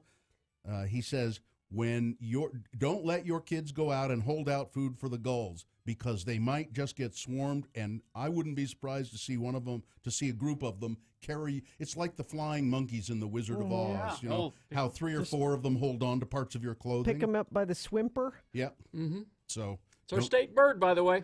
Yeah. It's the seagull. It's a trash bird. Rat with wings. Is our state bird. Save the pioneers' crops, you guys. Yeah, sure. Save the pioneers' crops. That's why the Salt Lake is so salty, because they ate the crickets and they went out there and they threw up in the Salt Lake and then they came back and ate more crickets. That's why the Great Salt Lake is salty. That's what they told me when I was a kid. Didn't you hear that? Yeah. Yeah. Because crickets. Yeah, because they threw up crickets in there. That makes You prove that isn't cricket bodies out there. Well, I think it's pretty easy. What? Let's see. And Elon Musk says that he is building a cyborg dragon that can breathe fire. Why? Aren't there other like? Because he's Elon hugging Musk. Cure cancer first, Elon. and Flint then- could use water. Yeah, there's plenty of real problems we could attack. Now, without- Elon said, and they thought it was a joke, that he was selling flamethrowers. He said, we're going to make flamethrowers and sell them. Well, it was no joke. He did make flamethrowers, and they are for sale. Elon Musk also said he was going to shoot a Tesla into space. Nobody believed that. He did it. So now he says, I'm going to build cyborg dragons. Now, a cyborg is it's a person whose psychological functioning is aided by or dependent upon a mechanical or electronic device. So if we assume that Mr. Musk knows that, then he could build a cyborg dragon that breathes fire. But we don't need that. And- or is that and- just because you can? Yeah. Oh. And maybe it will fly, he says. So maybe... Can't you solve the problems first, Elon? But it's fun. Maybe he'll build a... Well, it could You be... have fun when... It could be a weapon. Have to do's before want to do's, Bill. That's what we say in our house. Gina, but when you're as wealthy as Elon Musk, you say, I don't care about that rule at all. And maybe he's going to weaponize it. Maybe that's what it is. One day the military will have fire and ice, flying, fire-breathing dragons that can rain down fire on. Great. No, I got a texter who says that he was responding to the Game of Thrones Twitter account, and that he was probably joking. That I don't makes know. more sense. Yeah, well, he was responding. He says it was a Game of Thrones Twitter, but he responded, yeah, I could build a cyborg dragon, and maybe I will. So let's see him do it. All right. Weather, traffic? Brought to you by Lucky's Auto Credit, where $77 on a job gets you a car. 2 locations, Salt Lake City and Ogden. For program details or to apply online, visit luckysautocredit.com. Even warmer today. It'll be the warmest day of the year so far. 83 for a high today. Traffic. We've got crash northbound I-15 milepost 257 Main Street in Spanish Fork. The 2 left lanes are closed there. Other than that, we've just got a little bit of slowage southbound I-15 coming through North Salt Lake into downtown, and I don't see any other accidents. Maybe Look harder. I'm looking, but maybe friends of the program see something we should know about. Text it to us, 33986. All right, here's boner candidate number 3. You know, a lawyer in a hazmat suit is never a good sign. An Alabama lawyer is headed to prison after organizing a kidnapping that nearly cost his hostage a finger and his genitals. The lawyer's motive? It was all over just $60 that the victim was supposed to pay the lawyer in exchange for some tires. On Thursday, a judge sentenced James William Woolley, 52, to 20 years in prison on robbery, kidnapping, attempted murder, and other charges. Woolley's kidnapping plot was set into motion with some help from an accomplice, Kimberly Murphy. She lured the victim to her Birmingham home by promising that she would return a piercing kit that the victim had left there. Wow. According to prosecutors. A piercing kit, Gina. I'm just... That's a kit that you use to I pierce know, parts I'm of the just- body. So once the victim got to Murphy's house, she led him to the basement. And as the victim made his way down the stairs holding a flashlight, "You sure that piercing kit is down here?" He noticed 2 men in hazmat suits, one of them holding a gun. It was attorney Woolley and his male accomplice. Prosecutors said the pair forced the victim to continue down the stairs at gunpoint. The victim noticed the floor of the basement had been covered in plastic. There were tools everywhere. The victim was shoved onto a couch. The men began tormenting him with the victim. Woolley and Roscoe held him at gunpoint, hit him over the head with the blunt side of a machete. All the while, the men questioned the victim about $60 that the victim apparently owed lawyer Woolley for some tires that he sold him. There's a lot happening here. Yeah. They pulled out bolt cutters, told the men they were going to cut off his finger. They said that they were going to cut off his genitals, but before the men could kill him or remove his fingers or genitals for a $60 tire deal. They got a phone call. That was the victim's lucky break. Oh, just a minute. Hello, we have to take this.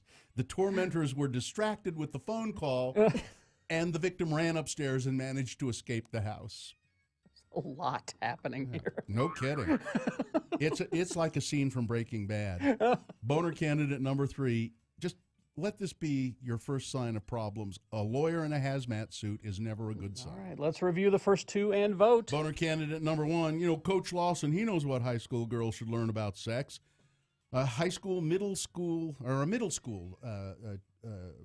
coach showing teen girls sex ed videos that they probably ought not to have been seeing. Yeah. Boner candidate number 2, first baby Bibles.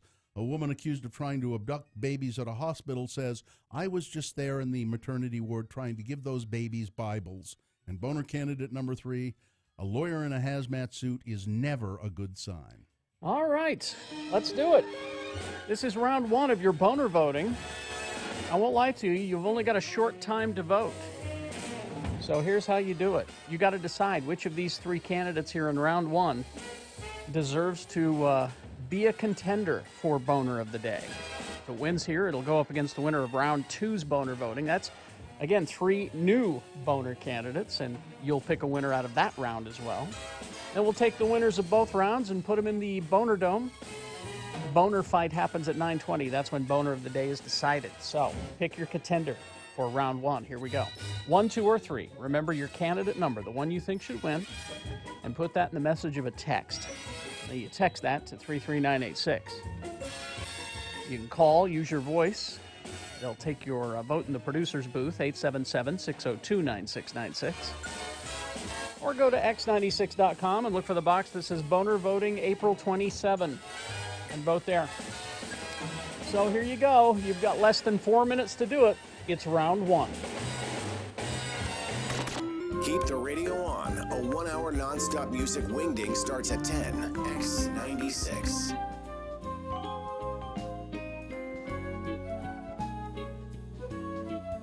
Well, here I am at 12,887 feet, Tengboche. The Tengboche Monastery is here, and 5.5 hours on the road to Tengboche today. The first part of the walk, I'd say the first 3.5 hours, fairly nice, fairly leisurely. We left Namche, and it was just kind of gentle up and down. And then we crossed the river, what's the name of the river again? Dudakosi River. We crossed the river and had some lunch and then started up. And it was, I'm telling you, it was 2 hours, 2.5 hours, up, unrelenting, up to 12,800 and some odd feet. So it's not a walk in the park. Well, it is a walk in the park. This is the Sagarmatha National Park. Sagarmatha is the name of Everest in Nepal. So anyway, I'm on the trail, and I saw my first yak today. You don't see yak down low. As a matter of fact, if the yak go, I guess, below about 12,000 feet, they will die. They can't go down to where we started.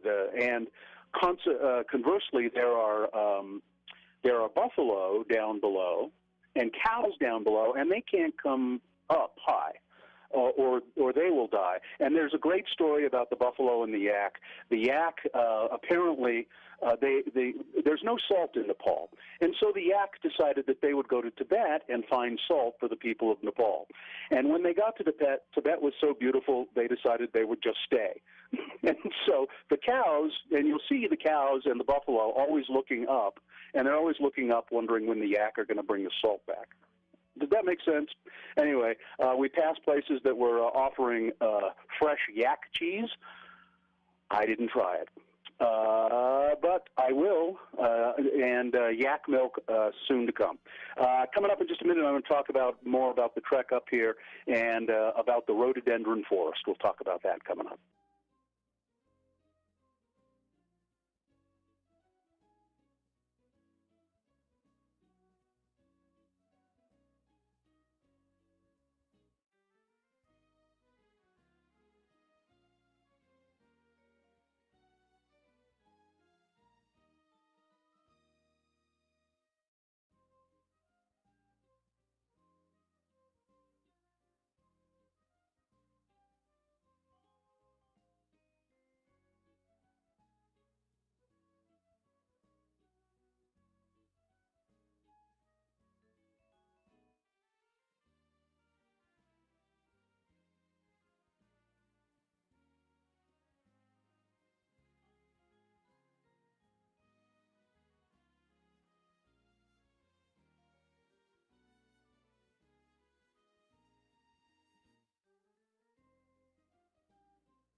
by a delightful Cobb salad.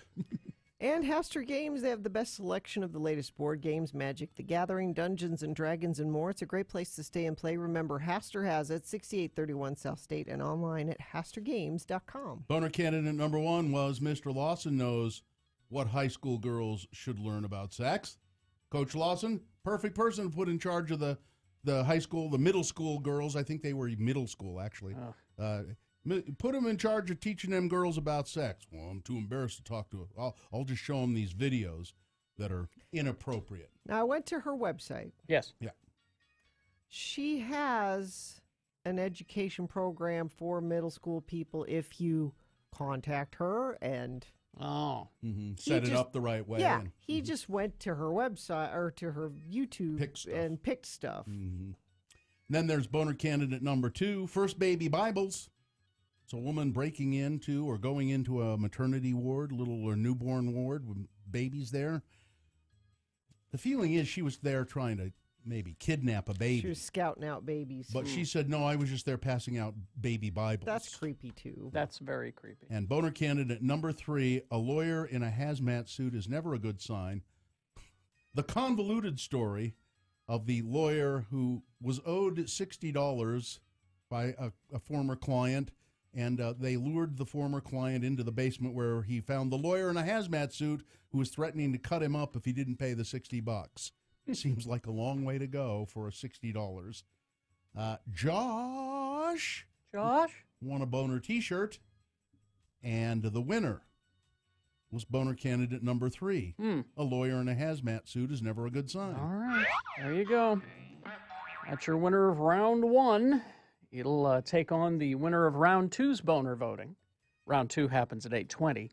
Then we send both of the winners of each round into the Boner Dome. Boner fight is at 9:20. That's when you will decide Boner of the day. And then after that, it's Boner of the week today, because it's Friday. I'm glad it's Friday. Yeah, me too. Oh, hello, yeah, what? Yeah, 877-602-9696. This is the feature we've been urged to discontinue by our consultant. He's like, you don't know what people, you just open the phone and people call and you don't know what they're talking about. And he was very uncomfortable with that. So in the dead of night, our consultant had some software installed in our phone system here, which is when you call in for hello, yeah, what? Yes. If it determines that you're boring, it'll hang up on you. He got into the Telos VX program and altered it. So you can talk not about us. Don't be mad at us. Now you can talk about anything you want. You can ask any question you want. You can tout any sort of event that you're having. You can call in and praise us, which we really like. Or you can yell at us. You can call in and yell at us and tell us what horrible people we are, which I think we like equally as well, if not even a little bit more than praise. So, because, we're sadists. You wouldn't have a morning show if you weren't a sadist, right? I guess in a way. Or a masochist, I guess. A masochist. A masochist. So call 877-602-9696. Anything you want to say, anything you want to talk about, this is your chance to spout off. It's a feature that we call... Hello, yeah, what? So. It's 877-602-9696. Lindsay says we can't swear. No, this is radio. It's radio. Why are you so happy it's the weekend, Gina? I'm sure you're going to have a very relaxing weekend. No. So my daughter's in a play. What's the play? Peter Pan Jr. Why? In order for there to be Peter Pan Jr., there had to have been Peter Pan having kids, and that means that he grew up. No, it's Peter Pan. It's the kid. It's the pared down kid version of the bigger play. Well, then they should call it something besides Junior. Yeah, the Peter. Oh, like last year she was in Beauty and the Beast Jr. That's what they call these Disney plays that you can have. Who is she in Peter Pan Jr.? She's a brave girl. That's her. A brave girl, not a Native American or an Indian girl. No, she's a brave girl. So, yeah. Does that mean they're in Indian costumes? Yeah. That's certainly correct. It's Peter Pan. Yeah. Well, So, next thing you know, we'll be doing Little Black Sambo. That's are they going to sing that song? No, okay. They don't sing that. All right. All right. Let's go to Susan. Susan, welcome. Hello, Good morning. Yeah, what? Hi, Susan. Now remember, Remember, there is that thing that might hang up on you, and it's not our fault. Not our fault. Don't I hate know. us. Okay, so go I ahead. know, and I hate that. I hate that. That bothers me. But anyway, okay. I'll be brief, but I'm going to get right to the point. All right. I got something that really, really bugs me. What? When I'm in a drive-through and I'm ordering food and I ask for a Diet Coke, or a diet drink, I want the lid, on the top of the lids, they can push down the little part that says diet. Yeah, there's a little You know what button. I mean? Mhm. Yeah, a little button. Yeah. And sometimes, in fact, quite a bit of the times, they don't push it down. And so it bothers me because I'm ordering my triple-double cheeseburger with extra cheese and a big, large order of fries, but I want to make sure that diet drink shows that it's diet. Susan, I don't blame you at all. Now, see, you're talking about it's just you ordering that drink. There are no other people in the car, so there's not. It's not for confusion. No. It's just that you want it identified. Yes, my diet drink. I am my with you on triple-double this. cheeseburger. I agree with you. If those little buttons are on the lid, they should use them. Yes. Why are they Yes, there? then I have to stop. When they hand me the drink, I have to stop and say, hey, is this one diet? Oh, yeah, that's diet. Okay. Well, then why didn't you push Yeah. the little button? Hold it up in front of them and do it for them and go, there. I bet they don't like you at all. Thanks, Susan. I agree with you, Susan. All right, goodbye. Goodbye. Let's go to James. James. Hello, James. Welcome. Hello, yeah, what? Go ahead. Hi. Yes. I would like to talk about all the Speedy Gonzaleses. Do you think they can push their rush hour by speeding up and cutting people off? They're just adding to the traffic and making traffic worse. And now I'd like to tell people out there just to take it easy, leave big gaps, and traffic will flow easier. And there's only a certain amount of speed you can go. Okay, thanks.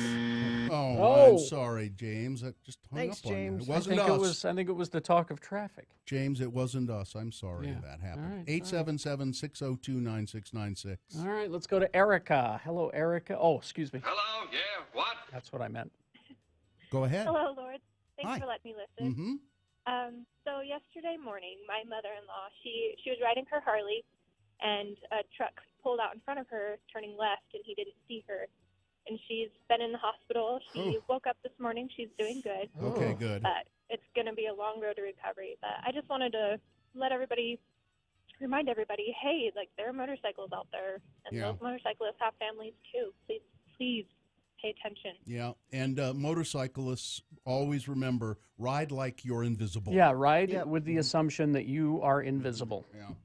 All right. I hope your And mother. please wear your helmets. And that too. Yes. How long will your mother-in-law be in the hospital? Do you know? Well, she has a lot of fractures, so she'll be in the hospital for a couple weeks, and then she'll be in rehab for a few months. But she'll live, and that's the good news. All right. Yes. Thank you. Bye, Erica. I miss riding my motorcycle, but then I hear stories like that. Were you always scared of that? When Yes. I never wore a helmet. I was always afraid of it. I rode for years on great big motorcycles, Harleys, or not Harleys, Gold Wings, and you worry about that on your just on my regular bicycle. bike. Sure. I always am always worried that I'm going to get killed. I never wore a helmet. I was so stupid. Listen, Jason, hang on, and Sam, please hang on. We'll get to you after the commercial break. There's a tire chunk in the middle of the road, I-80 eastbound, just past Saltaire. Thank you. When friends of the program send us those things, they're very helpful. We've got a crash. Let's see. Northbound I-15, Main Street and Spanish Fork, 2 left lanes closed. That's still the only crash they're reporting. If you see something else like the tire chunk, text it to us, 33986. All right, we will continue with this very unpopular feature. Hello, yeah, what? Right after these. X96 is your home for non-stop music. We give you a 1-hour non-stop music wingding 3 times a day. This is very unorthodox.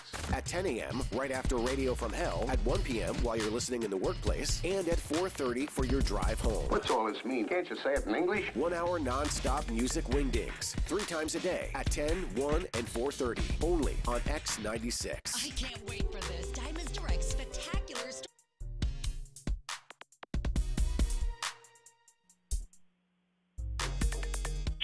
So, I realize I haven't talked a lot about food on the trail, and I'll try to send you some pictures. I've actually taken some pictures of plates of food that I've been eating, but it's really interesting. All the places we stop at tea houses for food, and you know, lunch and dinner, and generally we'll have hot black tea. And then you can order. There are a variety of things on the menu, and they're all kind of the same. You know, you can get spaghetti with meat sauce, spaghetti with tomato sauce, spaghetti with a fried egg on top, and then there are also various local things that you can have. For instance, tonight I'm having Sherpa stew with vegetables. And if I want to, I could have Sherpa stew with vegetables and meat, and that would probably be buffalo meat. Buffalo meat. I decided I could have a steak. It's a buffalo steak. I'd have thought, I don't think I want a buffalo steak. So there are all kinds of things you can eat. And the service is really pretty good. It's not very crowded up here at this time of the year, and so the service is pretty fast, and they bring stuff out. But it's, I don't know how to describe. It sounds like normal food, but it isn't. It has a really all of it has a very odd kind of twist to it. It's good. It's filling. But it all has this kind of, like I had a tuna sandwich today. I said, let me try a tuna sandwich and a bowl of soup. Well, the tuna sandwich was just a canned tuna on bread that had been heated up. And I don't think there was anything else on the bread. Just tuna and bread, and then it had been heated up. It was a little odd, but believe me, I ate it. And then one of my favorite things, though, is potato time with the Sherpa guys who are carrying our stuff. A great crew of guys carrying our stuff, and they all gather around and have potato time. There's a big plate of like red potatoes, so back home, small red potatoes, and they bake them up and they take them in their hands and they rub the skin off of them, and then they dip the potato in this kind of hot, spicy chili pepper stuff. Really good. A hot potato, nothing like it at the end of 2 hours I walked up and up and up today. We'll tell you more about it coming up.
Twitter at RFH Gina. Radio from Hell on X96. Now, before we go on with Hello Yeah What, we have a contest. Yes. Summer of 324 bands, give or take. Listen at 8, 2, and 5 to win tickets to a show in Utah and get qualified to see 324 bands on 3 different huge music festivals all over the country. So I'm going to give you a keyword now, And with that keyword, you will text it to 33986. And if you are the selected keyword submitter, you will get tickets to Rise Against Morning in America tour, coming to the Complex Sunday, September 16th. Special guest AFI. Tickets are on sale now at all SmithTix locations and SmithTix.com and theComplexSLC.com. Here is your keyword: battle. BATTLE. Battle. Text it to 33986. Thank you. And we'll go back to hello. Yeah, Hello, what now? yeah, what? The lines are full, but keep trying. You'll get in 877-602-9696. Remember, though, we have this thing that the consultant put on our phone, and if you're not interesting enough, it just cuts you off, hangs up on you. It's not us. It's the program. Some sort of algorithm. I don't know. Jason is now here. Hi, Jason. What's up? Hello, yeah, what? Hello, how are you guys doing today? Fine. What's going on? So I closed on my new house. We move in. Next thing I know, there's a couple of missionaries there. Sure, of course. And, it usually goes with the house. right, yeah. Mhm. You know, whatever. Believe what you want to believe, but I really don't like it when they show up and I'm polite. I'm nice. I was actually born and raised that way. I was a missionary at one point, so I know what it's like. So what's the problem? But well, they show up and we're talking, and I'm like, look, I really don't want anything to do with the church. I'm an atheist. I don't believe in any of that stuff. Yeah. Well, as long as you're a good person. And I'm like, why in the world would I not be a good person? What? Simply because I don't believe in what you believe in. Jason, let me stop you. Here's what you do about this problem. Don't engage them. Just say, oh, hi, thanks for stopping by, but I'm not interested, and then close the door. That's really all you have to do. Well, I was outside, so. Well, then say, thank you for stopping by. I'm not interested. And they should go away. And if they don't, no, and you're right. Say, please go away. Or you just can smile at them and not say anything. What I find interesting is I don't think they will ever stop by without their official name tags on with the strings attached of "I want to convert you." Be nice if they could just stop by as neighbors and say, "Hey, my name's Bob. How are you?" Well, that's kind of not why they're there. That's their job. It's their job is to try and convert you. It's all about the scoreboard. I understand. What's your job, Jason? My job? Yeah. It's to spread. Well, I do loans. I do business loans. All right. Thanks. Bye-bye. It's the same thing. Yeah.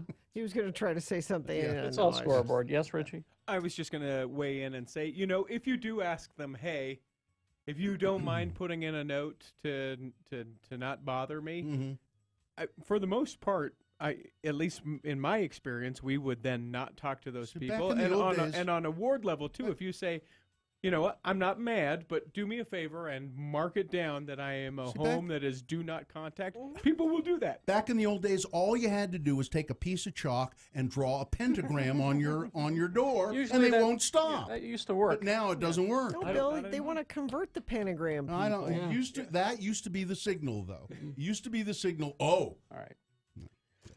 Let's go to Mark. Hello, yeah, what? Hi, Mark. Mark. Oh, hi, Mark. Hi. Yes, hi. Yes. Thanks for letting me listen. You're welcome. I just wanted to let you guys know about an awesome opportunity coming up on May 12th. We're actually going to be holding the first ever whitewater kayak race on the Provo River. Ooh. And just wanted to see if we could get some people down to it. Well, is it a place where you can sort of stand there and spectate it? Yeah, so it's actually right in front of Bridal Veil Falls itself, where they have that pathway. So you can just stand on the pathway and watch right people. There. Right there by Bridal Veil Falls. Yeah. Yeah. When, right in front. It'll be really good. I kept looking for Bridal Veil Falls, and I couldn't find it. There is a Bridal Veil Falls. Yeah. I've seen that one. Yeah. It's May 12th, and what time of the day will this take place? May 12th starts at 11 a.m. and will go until 4 p.m. We have different races that go on during the day, different types of kayaking race. Sounds exciting. Thanks for telling us about it. Thank you. Yeah, absolutely. Good luck. All right. Let's go to Alex. Hello, yeah, what? Hey, so me and my wife, we have, as we've grown in life, moved on from the LDS church. Okay. And one consequence that we found is that we pretty much lost our social network. And because we just stopped talking with our friends that often, and we just kind of lost it. So I'm wondering, do you guys have any advice of what we can do to find some new people to hang out with. And you're looking for swingers? trying to Is do that what social you're saying, networking. Alex? He's You're looking for swingers, yeah. right? He's looking for one of those key parties. Sounds to me. This seems kind of simple, but what are you interested in? What do you guys do in your free time? We like board games.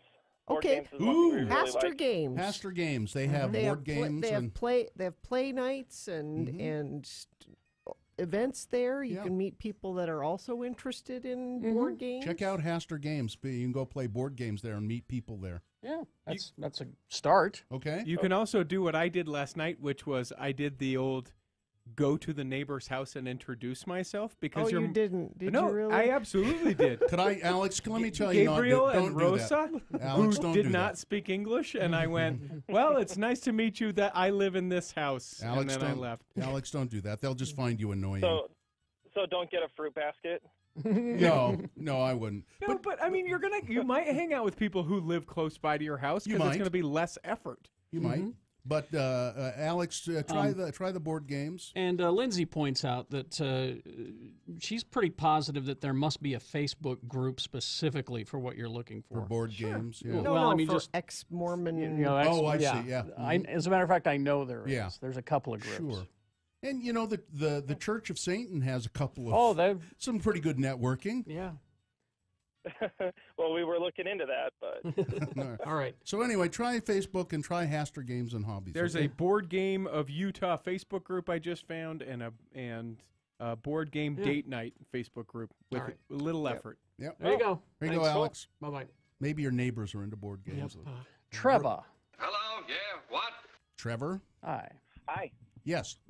Okay, so my question is directed at Carrie specifically. Uh-oh. So I just went and saw Black Panther. Yes. Finally, Mhm. and so I'm struggling a little bit with the time frame of when Black Panther starts and during Civil War, Chula's out trying to get revenge for his dad for this extended period of time, and then I feel like the movie Black Panther starts just a few days after his death, and I'm kind of confused. Help me out understand that time frame.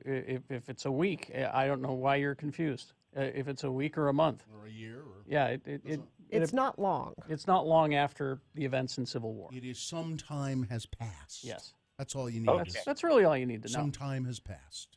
Easy? All right, thanks so much. No Yeah. problem. Mm. Okay. You're overthinking. Again, most geeks, that's the worst thing that they can do is overthink these things. I got out a calendar and I can't figure it out. That was a Tuesday. Let's go to Hallie. And Hallie, make it good because I think you're our last call.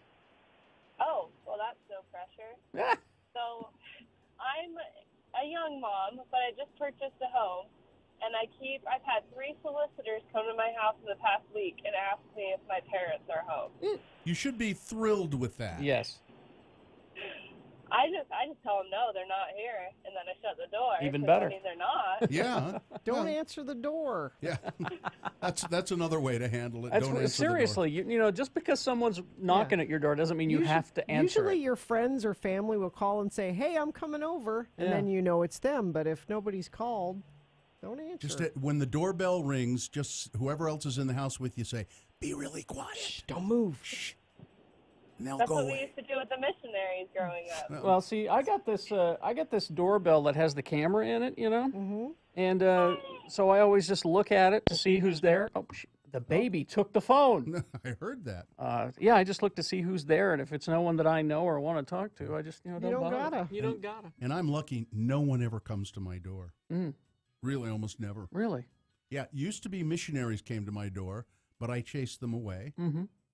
Pretty much. I think they don't come anymore because of we had 2 or 3 encounters, which I talked about at the time. Yeah. Which I was never rude to them or anything. But People have been warned off your house. I think they just said, well, don't bother. Don't bother. Don't bother. Of course, my favorite missionary was the one who said I was lame. He said you were lame. Yeah. So what do you believe? And I told him what I believed, and he said, well, that's lame. That was my you're favorite- really that was helping. my favorite He's trying to missionary. speak of the street, Yeah. Bill. He was trying to... You know what I did when he said that? I just broke out into laughter, and he said, what? And I said, well, that's... He said, oh, I'm sorry. I didn't, you know. That's lame. Sorry, Janet. We don't have time. Call back, Janet. Okay. Yeah. Next time. crash Antelope Drive 10th West in Syracuse. That's the only crash being reported now. That earlier one in Spanish Fork has been cleared up, and nothing new seems to be popping up on the radar here. So if you see something that UDOT's not catching, let me know. 33986. Okay, Boehner's round 2 coming up. Here are your candidates. Boehner candidate number 1. So how's the food at that restaurant? Ooh. Boehner candidate number 2.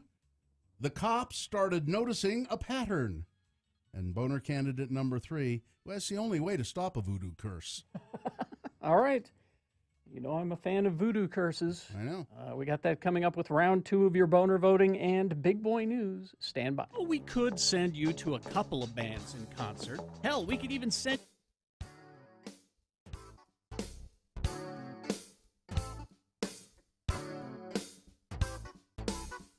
So I've been thinking about something as I've been on this trek. This has really been kind of the hardest thing I've ever done in my life.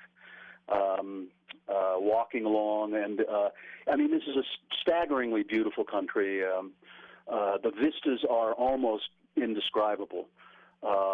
You see, we had a very good view of Mount Everest, Sagarmatha, today, and it looks tiny down at the end of the Khumbu Valley.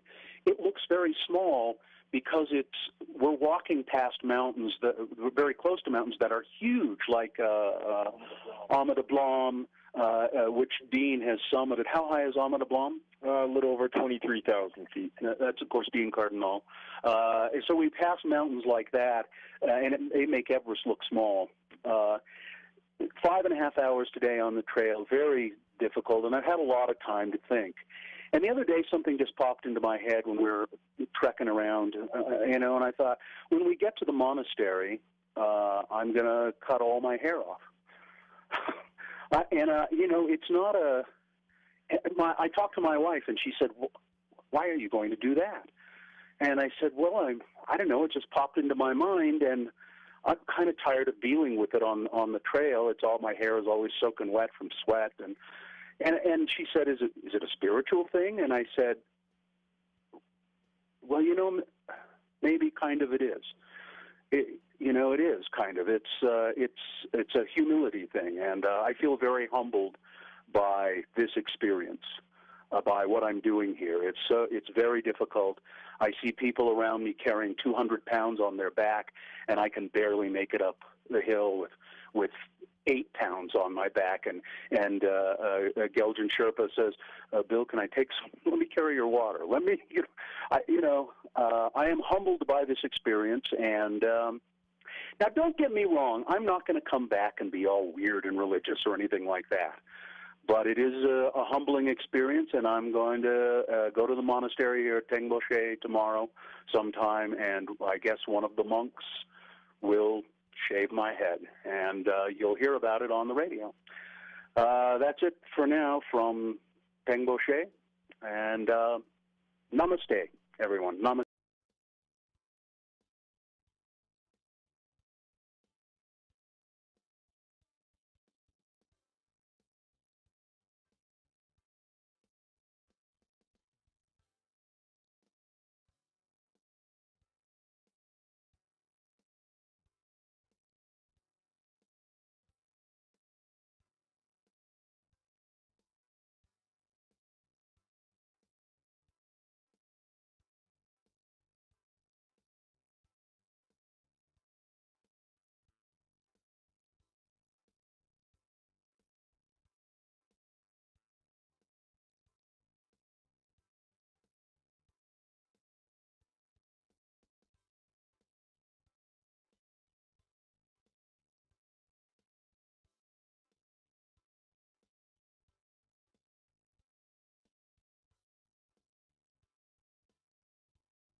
came from working in a spider-infested, dusty old studio with substandard equipment in Ogden. Now, Carrie, Bill, and Gina have a big, fancy studio in beautiful downtown Salt Lake. And they still find things to bitch about.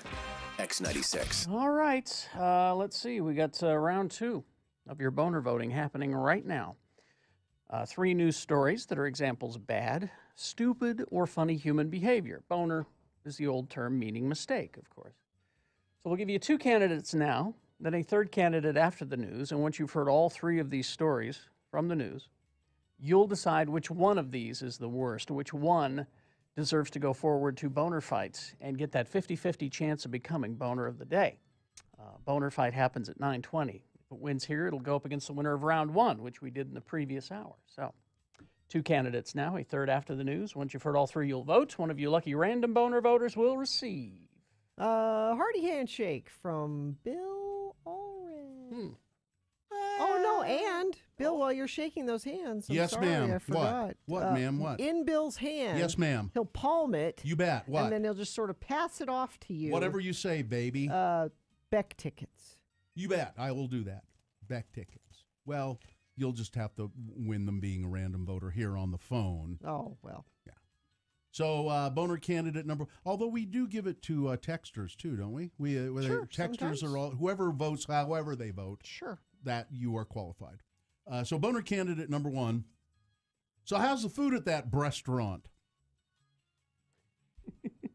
So I'm going to do this boner candidate, but the gist of this boner candidate to me is just doing away with this restaurant. A group of servers at a Twin Peaks restaurant. Oh, get it?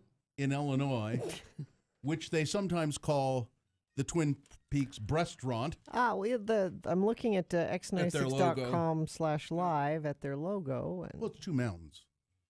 Were graded on their bodies before shifts and were forced to wear lingerie so revealing that police issued citations for indecent exposure, according to a complaint filed with the Equal Employment Opportunity Commission. The former servers at the lodge-styled Breastraurant in Orland Park detailed their claims on Thursday to the Chicago Tribune, alleging that part of the job description is to be a genuine, quote, Twin Peaks girl. Mandated they sign a form stating that the, quote, essence of the role is based on female sex appeal. Yep. The ex-employees, 2 female bartenders and a male busboy, claim that the restaurant violated the Title VII Code of the 1964 Civil Rights Act protecting against sex discrimination and harassment. Sarah Blaylock says she signed the agreement to join the all-female server staff, knowing that she needed to be fit and attractive while on the job. Okay. She was okay with the provided uniform, a cleavage-revealing T-shirt, short khaki shorts, and knee-high mountain boots. Well, it's a mountain theme. But expectations at this Hooters-style restaurant changed 6 months after the grand opening. It was very degrading and very sad, she said. So more degrading than what she had agreed to is what the problem is here. And it took a lot of out of each and every one of us. Blaylock and another female former bartender named Daryl Rodriguez and a 4th employee said that they also now they started getting scored on their appearance by the managers. Scores for hair, scores for makeup, costume, body tone, with rankings posted for everyone to see. Okay, yeah, that's employees with lower scores would be assigned to work in lesser performing sections of the restaurant. Or are we going to put you on those tables back by the kitchen because frankly, you're really not Twin Peaks material, but we'll give you a chance. Well, and this is all egregious, but to make matters worse is that it's not an actual Twin Peaks themed restaurant, you know? You want the TV you want show. The TV I want show. the TV show. I want to be able to go to the Double R Diner and see, everybody. Then they started doing things like Sweetheart Lingerie Week. And had the how's servers food dress. there? I haven't heard anything about the food. No, I don't. It doesn't matter. I don't think you're going to hear anything about the food there. It doesn't matter. Now, all of this is to say that I think that they should shutter these restaurants, close the doors. Boner candidate number 1. Well, how's the food at that restaurant? Boner candidate number 2. The cops started noticing this pattern. After Ogden's main courthouse was evacuated for the third time, all on subsequent Thursdays, some people started wondering, maybe the police could track down a suspect just by seeing who had court hearings scheduled on those particular Thursdays. I got court. Turns out that's what the cops did. Out of dozens of hearings at Ogden 2nd District Court on those days, only one person, Jerry Kenton Larkin, had hearings scheduled for the exact times that the bomb threats were called in. Larkin and Tanisha Chante Lester, both 44-year-old Ogden residents, were arrested Friday and are being held without bail in the Weber County Jail. Mr. Lester, Ms. Lester, booked on 3 counts of making a false alarm and so forth. There's their mug shots. Lovely couple. X96.com/live. And Mr. Larkin held without bail. He missed court 3 times because, well, they called in bomb threats. We'll just do it every day. You never have to go to court if you call court. a Boehner, bomb threat. Hey, honey, do you got court today? Yeah. Well, I'll make a phone call then. Boehner candidate number 2. The cops started noticing a pattern. I love that story. It's so Ogden. Coming up in a moment, Boehner candidate number 3. Well, it's the only way to stop a voodoo curse. All right. Boehner candidate number 3 for round 2. Coming up after this, big boy news and opinioendo brought to you by. When life feels like it's crashing down on you from above, Lifetime Roofing is here to offer you peace of mind. You and your family have your own personal fortress of reassurance. Roofs at Lifetime Roofing are simply better than everyone else's, period. Getting a lot of reports of people who have been, apparently this Twin Peaks is a chain. Yes, it is. And people who have been to the Twin Peaks place saying that the food is actually good. I'm suspect. No. Well, the fried clams are pretty good, but I'm looking up the menu right now. Now I'm curious. I wonder if the menu items, I bet they're given sort of suggestive names. Oh, they have chicken fried steak. Well, is that what they call it? Yeah. Okay. Yeah, fish and chips. Okay, nothing suggestive named. No sexy names. No sexy name Mom's stuff. pot roast? Ooh, that's pretty sexy. Which mom? Which mom? Yeah, it all depends on whose mom it is. Well, it's my mom. If it's Stacy's not mom. That sexy. Yeah, but Stacy's mom had it. She had it going on. Indeed. Yeah.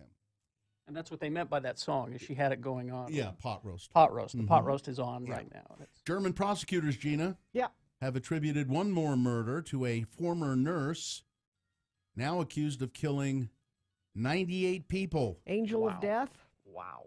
Niels Hogel is already serving a life sentence for 2 murders. He was charged earlier this year with killing 97 more patients over several years at hospitals in northwestern Germany. The news agency in Germany reported the prosecutor said Thursday they are accusing Hogel of one more killing, bringing the total number to 98. Medical experts found traces of a cardiac drug in some samples from one patient. I assume that's what it was. It doesn't. The angel of death syndrome. Yeah. Doesn't say here. Well, I needed to hasten them along their way. They were in pain, and I took care of it. A postcard believed to have been written by notorious serial killer Jack the Ripper. Having fun, wish you were here. As going up for auction next week in the UK, and it's got a picture of a scantily clad girl in a bathing suit being menaced by an alligator. It says on it, now this chilling postcard, which taunts the police about striking again, arrived at the Ealing Police Station October 29th, 1888, just days before the last victim of the infamous killer was murdered. Mary Kelly was the last. Remember Mary Kelly? Mm-hmm. Wasn't that Julia Roberts? Mary Kelly. No, that's Mary Riley. Oh, that was Mary Riley. Thing. All right. Mary Kelly. I've always been fascinated in Jack the Ripper, with Jack the Ripper for some reason. I'm not I'm not big into serial killing like you are, but Jack the Ripper's one of the most famous. Yeah, beware. Did you see the movie In Hell or From Hell? No. I heard it wasn't that good, so I didn't go. Well, it's a different sort of. It's not your traditional telling of the story. Mm-hmm. It's a little different. What it says on the postcard is, beware, there is 2 women I want here. They are bastards, and I mean to have them. My knife is still good my knife is still in good order It is a student's knife, and I hope you liked the half of kidney. I am Jack the Ripper, the note says. How big is this postcard? Is it like 2 feet? I can never get that much writing on a postcard. It's an old-timey postcard, Okay. Carrie. They were bigger. All right. The Ripper, of course, terrorized London for several months, killing at least 5 women. He sent other letters to investigators, but none have ever been auctioned before. Oh, this one. So here, Carrie, it references the movie. Yes. One infamous letter that started with "From Hell" was sent to the chairman of the Whitechapel Vigilance Committee by someone claiming to be Jack the Ripper, along with half a kidney. Yeah, From Hell is a graphic novel. Then they made it into a movie. Johnny Depp's in it. Don't hold that against it. Jack the Ripper's identity never discovered, of course. Yeah. Let's see. A cougar was found wandering through the city of Fillmore. I was nowhere near there.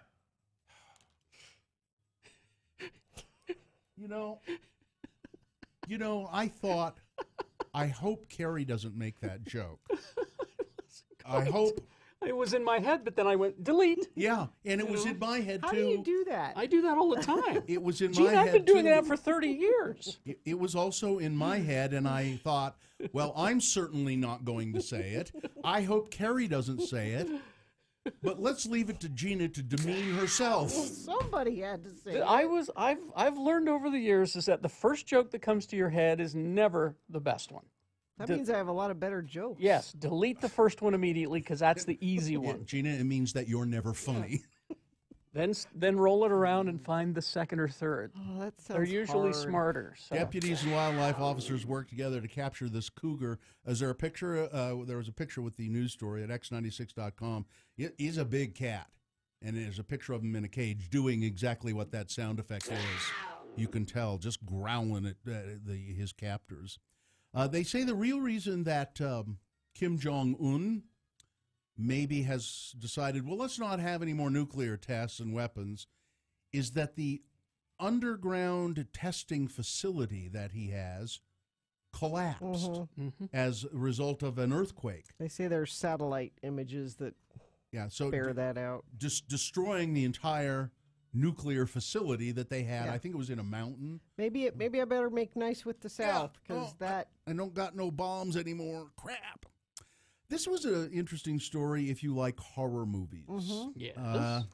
Did you see this? It was about the remake of the movie called Suspiria. Oh, I heard they're remaking it, but I haven't. So Dario Argento was the original director of Suspiria, an Italian horror movie, which is really creepy. Yeah, horror snobs call it the greatest horror movie. It is pretty good. Luca Guadagnino has presented a scene from his new remake, #Suspiria. There is a 70s sepia tone, and showed it at a CinemaCon. It says, seriously, some of the most disturbing, bloody horror I have ever seen, said people who saw it. There were several people tweeting about this movie. The Suspiria remake is definitely my most anticipated movie of the year. After reading all of the reactions from CinemaCon, I have complete faith in the director. Oh, he's the guy who directed Call Me by Your Name. Oh, okay. Which is a creepy movie. No, Call Me by Your Name is the that's the gay love story. The gay one. Yeah, that's the gay love story. I was thinking of Let the Right One In for some reason. And somebody else tweeted, "Oh, sweet Jesus and sweet baby Jesus, the scene they just showed us from Suspiria was incredible." Somebody else tweeted, "I am traumatized after seeing it. In Dakota Johnson controls the body of another woman as she dances. The woman's body literally cracks in half. She is torn apart, bleeding. It's a lot. I don't know if I can unsee this." Well, speaking of CinemaCon and horror movies, they showed some footage from the new Halloween movie, which is as the way it was presented, a direct sequel to the first one. Okay. It does not. Well, Jamie Lee Curtis is in it, isn't she? And the story is that she plays Laurie Strode. Oh, yeah. And her granddaughter is living with her. Yeah. And she, says, I hope that Mike Myers gets out of that insane institution because I'm going to kill him. and she's got guns in her house. You know, I mean, this is someone who has been attacked, and so she responds. She's prepared. Yeah, she's prepared now, and so that's how this this movie goes. And they said that the scenes that they saw from it were really quite impressive. And Katie's very excited now because she loves horror movies. Well, and there are further descriptions of Suspiria that I saw, which I couldn't read on the radio. Yeah, because they are so graphic and disturbing. It'll be interesting to Even see. Reading them is disturbing. Sports, weather, traffic. Go Jazz! You know, we are huge Jazz fans here on the Radio from Hell show. I'm going to be up late tonight, because I'll be...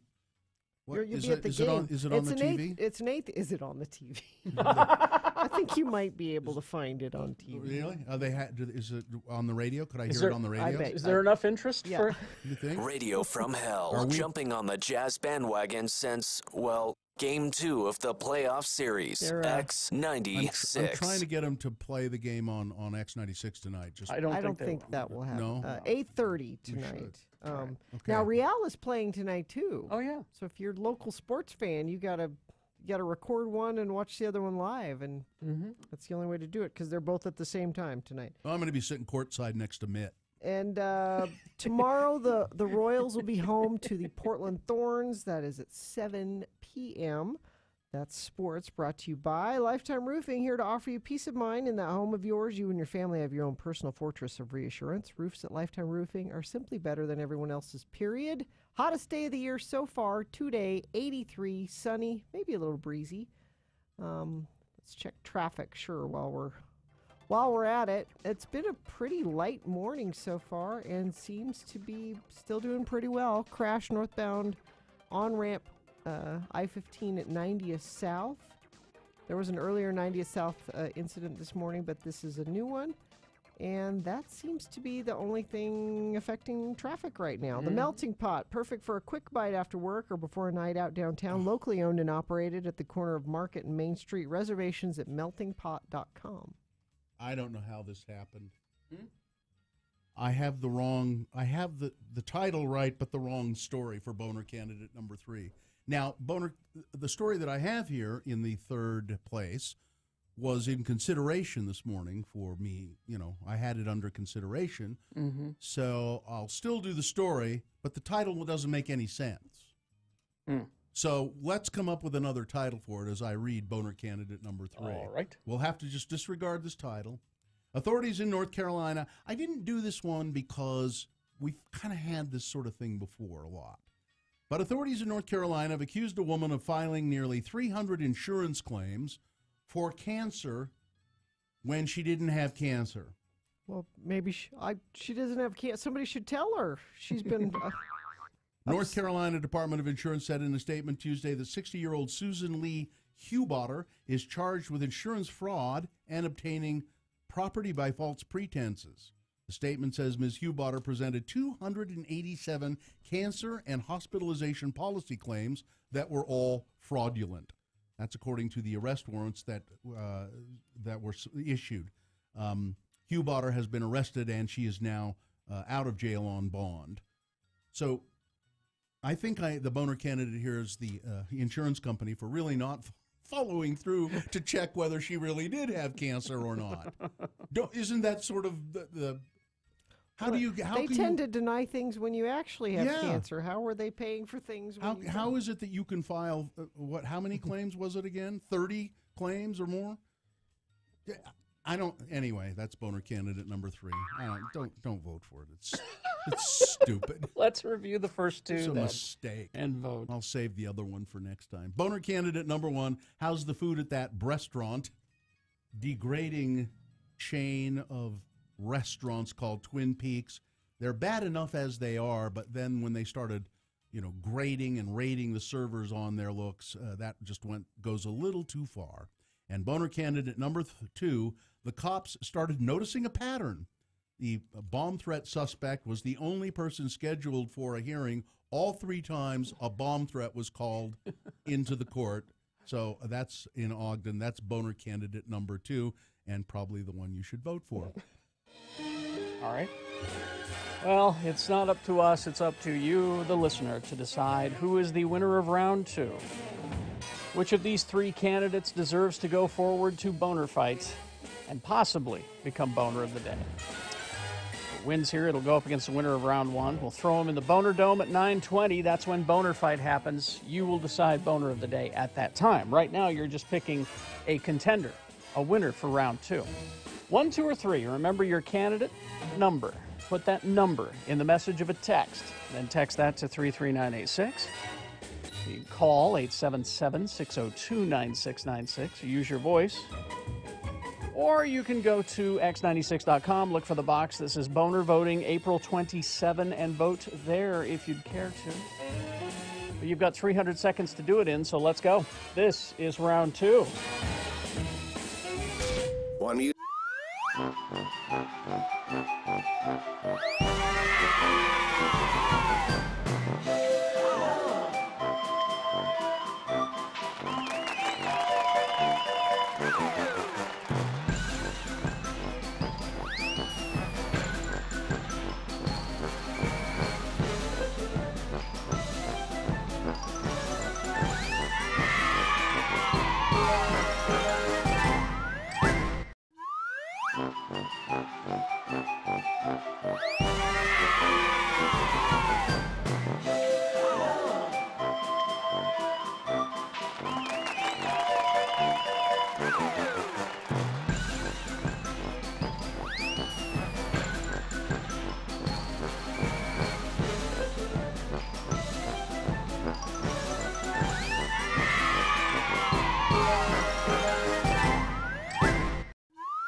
All right, 8:46. It's time to award round 2 of your Boehner voting. And round 2 of the Boehner voting is brought to you in part by, and I hope I live through the weekend because I ate a whole bunch of romaine lettuce last night. Wow. Why did you do that?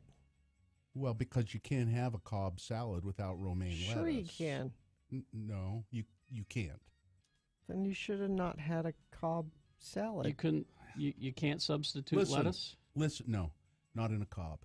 So I just thought Cobb salad was worth rolling the dice with my health. So if I get the E. coli, the salmonella, whatever it is, E. coli, yeah. And Shelby Webb created Sugar Glider. She's a local teenager. Yeah, she is. New comic book series featuring the band Ex-Ambassadors. The comic addresses adolescent issues such as bullying, self-image, mental illness. Support the launch party Saturday, May 12th at 50 West Club in downtown Salt Lake. Tickets and information at Glider Comics. That's COMIX.com. So Boehner candidate number 1 was how's the food at that restaurant? Twin Peaks restaurants, they themselves call it a restaurant. They should go away. That's degrading enough. Yeah. It should just all go away. Boehner candidate number 2, the cops started noticing a pattern. A bomb threat kept being called into the Ogden courthouse the same time, every Thursday. I wonder if there's well, there's this one guy who's every Thursday. He's the only one who's every Thursday been scheduled to be in court. And they've canceled it because of bomb threats. That's how they got him. And Boehner candidate number 3, it was a mistake. So, Megan won the Beck tickets, and the winner, as it should have been, Boehner candidate number 2, the cops started noticing a pattern. Good candidate.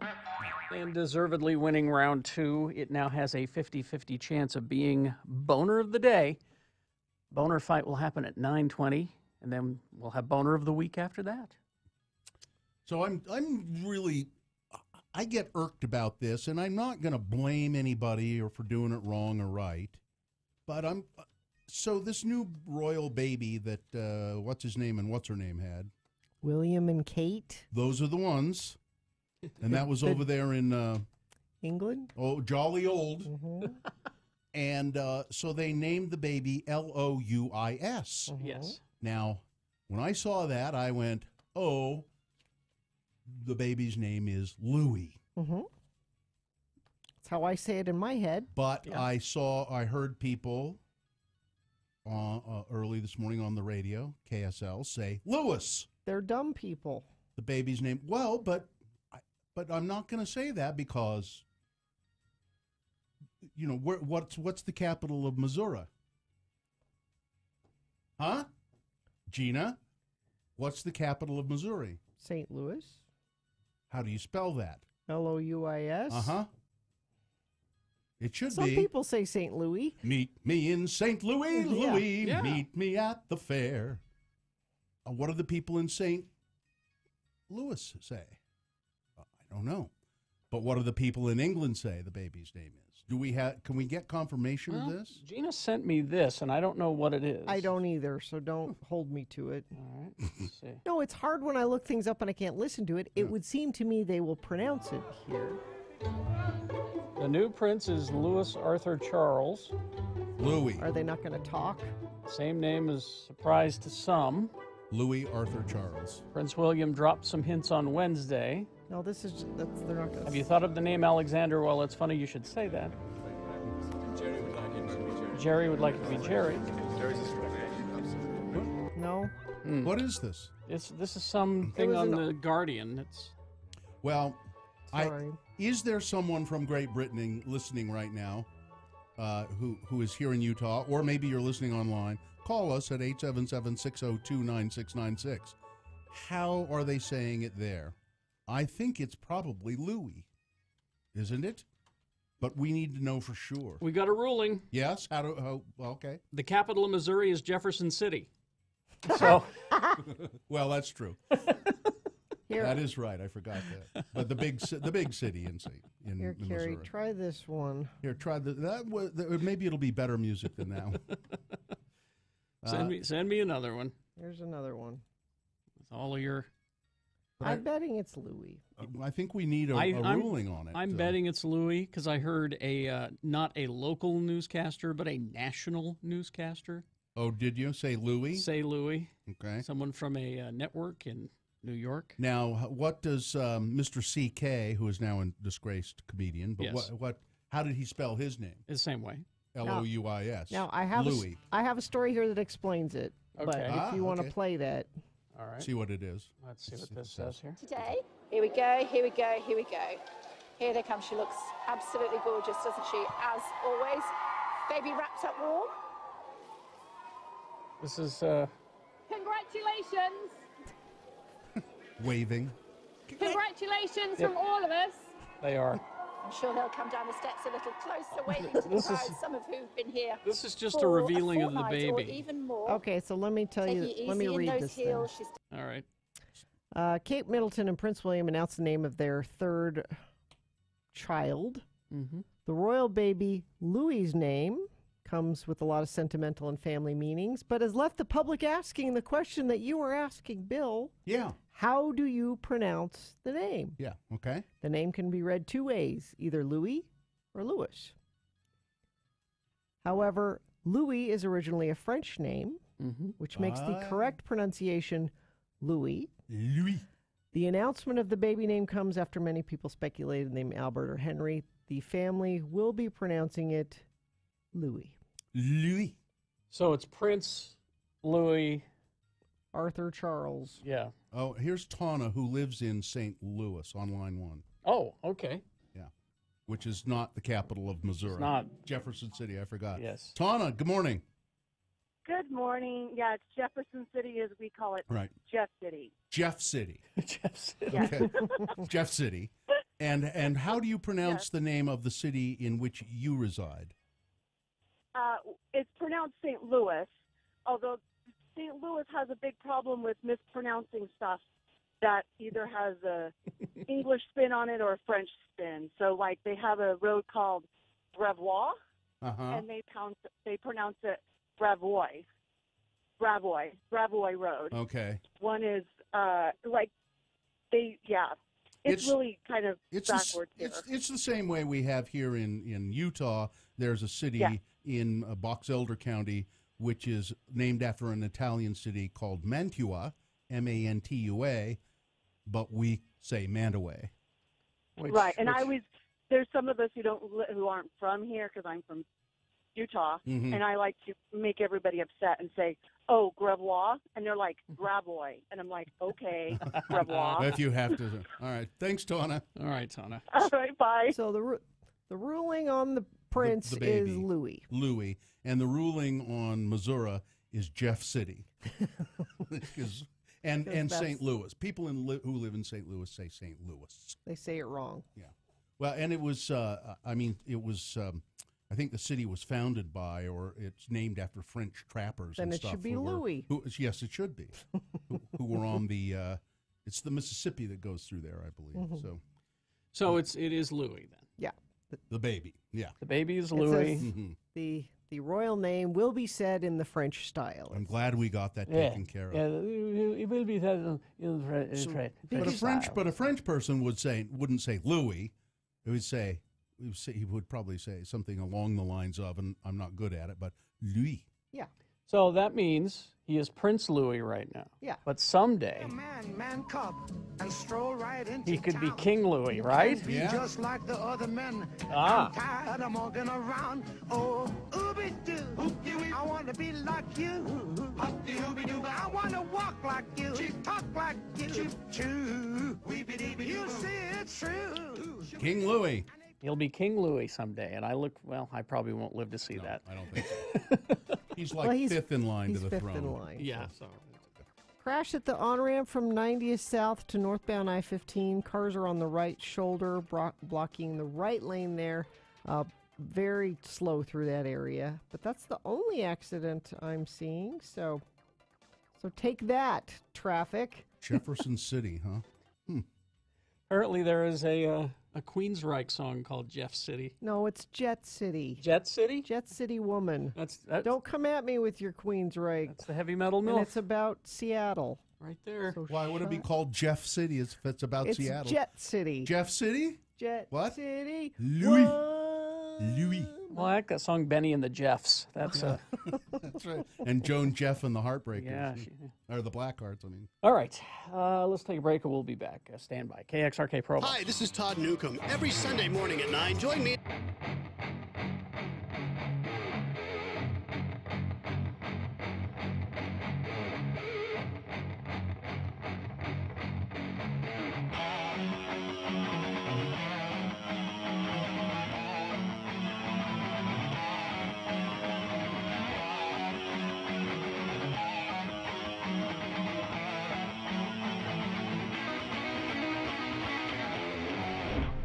It is the 23rd century. Humans have left the lonely confines of planet Earth and have sought their destiny among the stars. While many things have changed, one constant remains: the need for young men to venture forth and do the work of the Lord. This is the tale of two such men who at the age of 19 have answered the call of their general authorities and are embarking on a 2-year mission to spread the gospel throughout the entire galaxy. This is the story of Space Elders!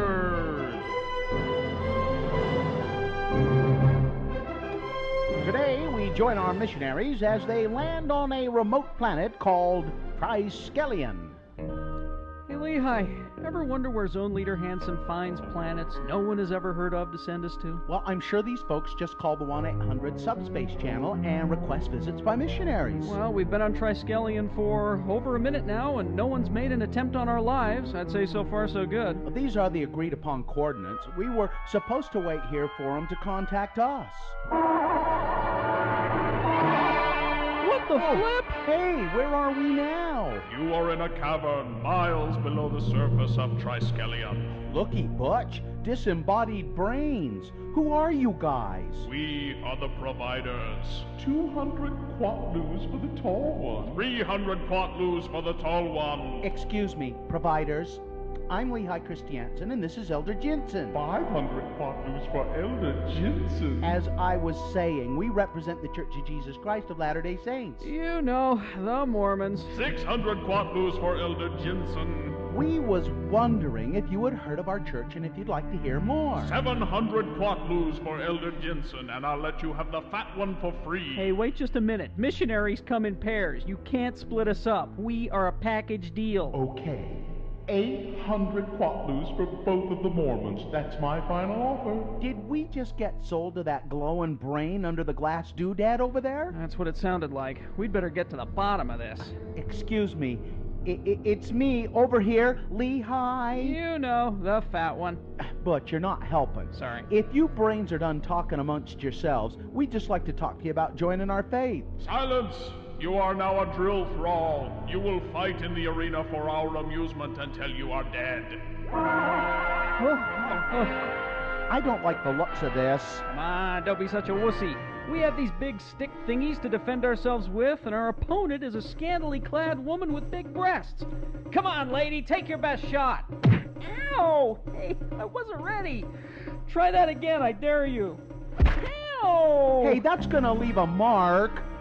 Hey, provider guys, care to make a new wager? 300 quatlus on the missionaries. 400 quatlus on the scantily clad woman with big breasts. How would you like to wager your eternal souls? Make this good, or we will teleport you onto the surface of Triskelion Sun. Okay, here's the deal.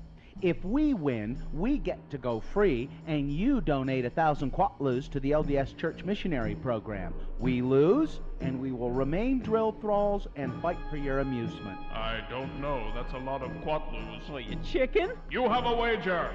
You two against all of the other drill thralls. Oh, well, it was nice knowing you, Lehigh. Don't sweat it, Butch. I got a plan. Is this the end of Butch and Lehigh? Will they spend the rest of their very short lives as drill thralls? Can quatlus be used to pay tithing?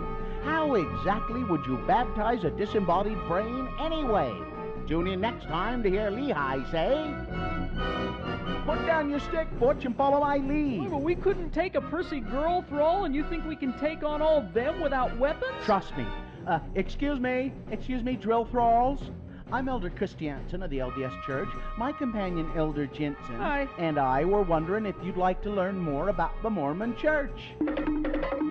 Hey, where's everybody going? Foul! You cheated! I demand a rematch! On the next eye-gouging episode of Space Elders.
Farting is far from just a human problem.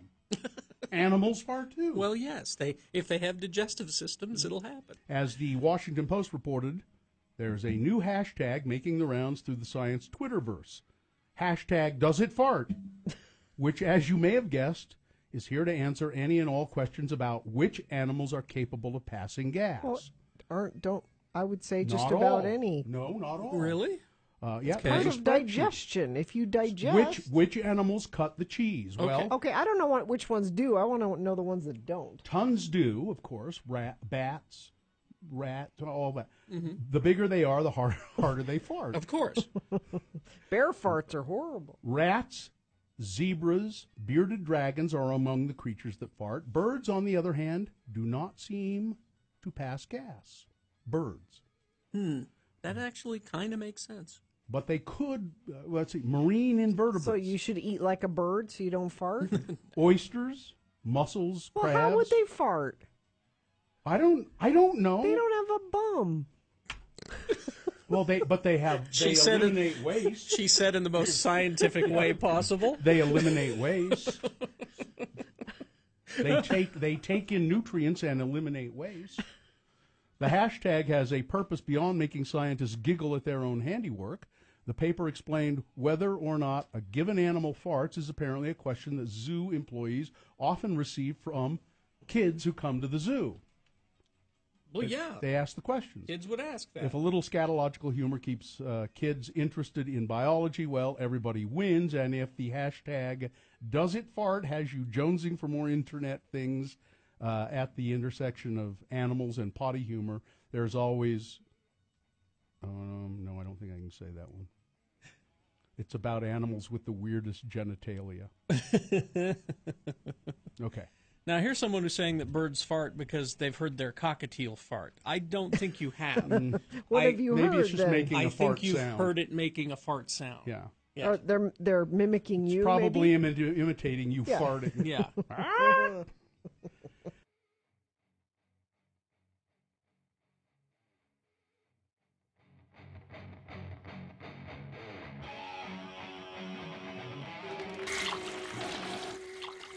All right. There you go. 9:05 right now. And we do have Boehner Fight coming up. We'll find out who Boehner of the Day is, and then Boehner of the Week, along with some news coming up. So we have we've been having a pleasant time here in the studio while the song's been playing and commercials been playing, chatting with three people here, Marta and Travis and Landon. And they're doing a fundraiser tonight at the Urban Lounge. It's a show. It's a show, and it's a fundraiser for the Trevor Project. Now, I kind of know what that is. Who wants to explain the Trevor Project? I can speak for it. Please speak, Marta. So the Trevor Project is a resource for LGBTQ youth. So they have lots of resources. There's a helpline you can call if you are struggling with anything, suicide prevention. They also raise bunch of money for bills or anything that helps Hate crime legislation yes, stuff? that kind of stuff. Remind people of who Trevor was. Oh, I don't want to get the story wrong, and apparently you don't remember. Yeah, I can bring it up. It's another thing like the Laramie Project, Matthew Shepard case. But yes. Trevor was a young man who was bullied and is no longer with us. Yeah. Yeah. So this is raising money through under his name, right? Right. So what's the show? So our show is a lip sync battle. It's drag queens versus comedians. Woo. Yeah. So in a lip sync battle. Yes. Let's see now, Travis. Yes. Are you a comedian or a drag queen? I thought that might come up, and you can't judge a book by its cover. I Right. realize that, but I am a comedian. Okay. But I haven't ruled out the other one yet. Sure. And Landon, what are you doing in the show? Definitely a drag queen. You do drag Hence queens? the no eyebrows. Okay, so you can talk right into the microphone. Oh, yeah. Do you have a drag queen name, Landon? Yeah, my drag name's Lisa Dank. Lisa Dank. Wait, Yeah. so you've gone to the trouble to get rid of your eyebrows, but you still have a mustache. Well, yeah, this'll go tonight. Oh, that'll go? Yeah. Okay, good. I haven't had eyebrows for years though. All right. So tell how does a lip sync battle work? So each comedian is versing a drag queen, and basically what's going to happen is we're going to have a tip jar going around the audience. Okay. And so if you like the performance you're seeing, you put it in the tip jar. Mhm. Whoever ends up with the most cash is the winner of the whole show. Oh, okay. And all of those tips are going to be donated as well. So nobody's getting paid. It's all Yes, It's all it's- going to the land or the Trevor Project. Yes. The land. Sure, Landon, Landon Project. Landon, I don't want you to have a Landon Project. That would not be good. Maybe someday. So tonight, Urban Lounge. What Yes. time? At 6. Doors are at 6. Show will start around 6:30. Is there a cover to get Yes, in? it's $5, but that also will be donated. Mm-hmm. Now, are you picking your songs that you're lip syncing, or Yes. are they just like roulette, just throwing them at you? Oh, that would be fun. That would be a challenge. If there is the case of a tie, that is a possibility. When there's a tie. I mean, there's a when there's a tie, When there's a tie. The I last think place? there will be. That's where I'll be. So, Travis. Yes. What song have you chosen to lip sync to against a drag queen? I will be lip syncing to a Taylor Dane song. Anybody remember Taylor? I Dane? remember Taylor Dane. Listen to my heart. Tell it Tell to it to my my heart. heart. Tell it to my heart. even I don't know know. what it's Okay. called. You just lost the You're contest. already Tell in it to trouble. my I heart. don't know why I said it wrong, but yes, that's what I'll be lip syncing. You are already in trouble. Okay, and Landon, what a fabulous? It'll be a fabulous song, I know. What fabulous song will you be lip I'm syncing? doing Girlfriend by Avril Lavigne. Girlfriend by Avril Lavigne. Oh, see, now you've already scored points with Bill because he loves Avril. I think she's very. There's something about her that, yeah, she's kind of trashy, and I like her. Yeah. All right. So, And are you doing one? Or I am, but mine I can't tell because a it's a secret. surprise. That's a good because strategy. Because to compete against a drag queen, I have to have a special trick up my sleeve. So I'm not telling. No, we can't say it on the radio anyway. No, you can't. It's yeah. what does the fox say, isn't it? That is a good idea. I was going to No, ask you, Marta, if you were a comedian or a drag queen. but Comedian. A kinda. comedian. Comedy writer, we'll say. Okay. So it's at 6 o'clock tonight at Urban Lounge. There are now. Do you have to be 21 to get You in? do. There are beverages. Yes, there are, which is great. Yeah, beverages will be available, and this kind of thing is just really a lot of fun and outrageous sometimes. Who are some of the comedians that you've got lined up? Anybody we know? Nick Don Smith and Jason Harvey Wells. Oh, okay. Okay, All right. I know that. I know Jason. Mm-hmm. So have a great show. I hope you you. raise tons of Me money. too. Everybody come. This sounds fun. 6 o'clock tonight, Urban Lounge. Have beverages and enjoy lip syncing drag queens and lip syncing comedians. One of these things is not like the other. Well, this sounds like a lot of fun. Yeah, and so thanks for stopping by and let us know how it goes. Will you just let Richie know, and we'll just on Monday we'll Awesome. mention how much money was Okay, raised. cool. Good. Perfect. Thank Thank you so much. Thanks for being here. Thank you very much, you guys. All right, we do have Boehner fight coming up for Boehner of the Day and Boehner of the Week, all on the way. Got to tell you about Diamonds Direct right now. Diamonds Direct. Direct. Mother's Day is coming. Big sale at Diamonds Direct right now. 20% You know what? off most of the stuff. That's amazing because it's already cheap. Don't surprise your mom with jewelry. Think about this. Oh. Because I'm just thinking about the beautiful showroom there at Diamonds Direct. Yeah. Your mom would take her out to lunch Mhm. and then say, we're going to go to Diamonds Direct and we're going to get you something special And for say, Mother's Day. Mom, here's your budget, and I'll buy you, and we'll get you something at But Diamonds Direct. you can get something really nice, depending on what your budget is. Diamonds Direct, the folks over there are telling us this is the jewelry event of the year. 3 days, May 4th, 5th, and 6th. Extra savings store-wide, plus an even larger selection and more flexible financing. It's as good as it ever gets at Diamonds Direct. Plus, Diamond Direct's massive selection. They will have designers coming in for this. And again, it's only those 3 days, May 4th, May 5th, and May 6th. 20% off most of the stuff in the store. Excuse me. Best prices of the year. Diamonds Direct, 6400 South, across the street from the Fashion Place Mall. Hey kids, it's John Smith here to let you know that every single weekday following Radio from Hell, I will be in studio to kick off a full hour nonstop wingding.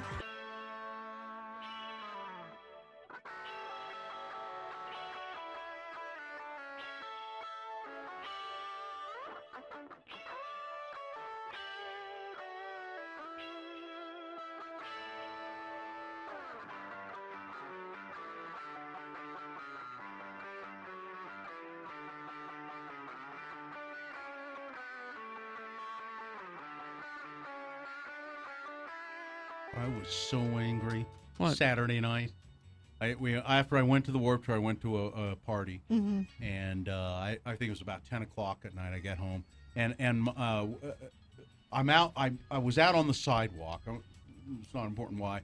10 o'clock, out on the sidewalk, and what do I see coming across the street? A raccoon, and there's a lot of traffic, and he's coming right toward my house. Yeah. And there's a lot of traffic, Yeah. and the lights in the car, and a car honked, and the raccoon kind of, like this, and I thought, God, hit him! I was hoping the car had hit him, but it missed him. Yeah. And he came, and I'm standing 20 feet away from him. Yeah. And he came running, and he ran, and I started yelling at him, and he ran right up my tree, the one that's in my front yard. I have a gigantic, like Bill treed a coon. a 50-foot tree. Yeah, I treed a coon. I was yelling, you son of a... Get back here! Bill lives where the red fern grows. I was just so mad, and he ran up the damn tree, and they're everywhere. God. I think they've declared war on you. I frankly, think they but have. Coming to get you. It's like birds have declared war on my wife. Raccoons. No kidding. Declared war on you. He got he stopped and growled at the car. I swear to God, he did. Pyro! Get away! Shake his fist. Roadhog! A little birdie finger. One of his little bandit hands, Bird finger. Their hands are almost human, They have them, but ran right up the tree in front of my house. God, that made me mad. What are you going to do? Did your wife lock you out again? You sleep on the porch. Was it one of those? No. No? Oh, why I was on the Why you were out on the front porch? I was taking the night air. He's farting. Taking in the night air. He's out farting. Yeah. I'll be back in a while, honey. I gotta go take the night air. He's right, isn't he? No, Taking the night wind. No. Is what it is. No, I wasn't. There's a breeze. Let me just put it that way. Man, I live in the city. I don't You need shouldn't this have- no, crap. You have to move to the country to get away from the coons. No kidding. It just drives me crazy. I tell you, we haven't had any raccoon problems since Van's dog Chase killed one in the backyard, and ever since then they're gone. I believe that when I start trap, I should go home and set up a trap, and because if I trap a couple of them, they kind of lay off for a while. Well, then that means you have to keep trapping them. I know. Got to send a message. I know. I got the trap there. I just haven't. I'll set it, and Brian will come and get him. I want reliable people who aren't going to get carried away. This is years you've been dealing with this. I just hate it. Got to send a message to the coon community. I haven't seen one of the cats for quite a while. The Rush or G. Gordon, you mean? Yeah, Rush is. I haven't seen Rush for a week. Baby Rush is finally gone. You know, Raccoon will kill a cat. I know. They've been coexisting for a while. Well, no, I mean, one of the Rush has been injured by the raccoon. I assume it's the raccoons. Before, I've taken him to the vet a couple of times with injuries. It just drives me crazy. Well, got to kill one. Got to kill one. Send a message. Spill blood. Well, it's just sprinkle raccoon blood on the threshold. Well, where are you going to get that raccoon blood, huh? From a raccoon, I guess. You got to bleed one. Can't you buy it at Sportsman's Warehouse? No, that's urine, and that will attract them. I'm sorry. Man.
News. I won't lie to you. Brought to you by Rocky Mountain Power. Being Smart, your business has the power to reduce energy use, save money, earn cash incentives. Learn more at whatsmart.com. So John Legend, it's a very popular singer, very talented, I think. Yes. I don't really know his music all that well, but when I was at that event on last Friday night, the fundraiser, there were drag queens there, and there was somebody who lip-synced to The Shape of You by John Legend. Yeah. Which... No, The Shape of You is Ed Sheeran. No, it's... what am I thinking of then? I don't know. It was a John Legend song, very popular. I think it was thinking of The Shape of You because he talks about I love your your curves, you're that, you're this. What's the song I'm thinking of, Richie? It is Ed Sheeran. It's The Shape of You. No, I'm thinking of a different song. It's John Legend. There's All of Me by John Legend. I think that's the one All I'm of thinking. me That's the one I'm loves thinking all of. you. Yeah, that's the one I'm thinking of. And so it was really good. Anyway, all this by way of John Legend talking to Kanye West through Twitter, saying, so Kanye says, I love Donald Trump and I support Donald Trump. And John Legend says, well, I hope you'll reconsider aligning yourself with Trump. You are way too powerful and influential to endorse who he is and what he stands for. As you know, what you say really means something to your fans. They are loyal to you and respect your opinion. So many people who love you feel so betrayed right now because they know the harm that Trump's policies cause. And he said, so don't do it. But the nice and thing then is, Kanye responded. this is a text. It's not a Yeah, tweet. this wasn't even a tweet. Oh, it's texting. This That's is right. a private. So John Legend didn't put that out. Like, I want everybody to know how wonderful I am. Did that I'm saying. Kanye publish it? Kanye did like a screenshot and then tweeted it out. And then tweeted it out. Says, I love you, John, and I appreciate your thoughts. You're bringing up my fans or my legacy as a tactic based on fear used to manipulate my free thought. He's crazy. And then He's crazy. Chrissy Teigen and John Legend's wife. Yeah, and why can't I think of her name? Kanye's wife, Kim Kardashian. Kim Kardashian, that's it. See, I don't pay attention to this stuff, and that's why my head is clear. I can't remember who initiated it. Says, "Are we still having dinner Friday?" Chrissy Chrissy, Teigen, are we yeah. still having dinner Friday night? Kim replied, "Yes, sure, but no phones." Well, that's a good idea, I think. All right. Anyway, I just thought that was an interesting exchange. John Legend being sincere, and Kanye West being sort of sincere. I mean, saying, well, I love you, John, but you're trying to manipulate my mind. He's crazy. He is. That's why Jay-Z and Beyonce don't hang out with him anymore.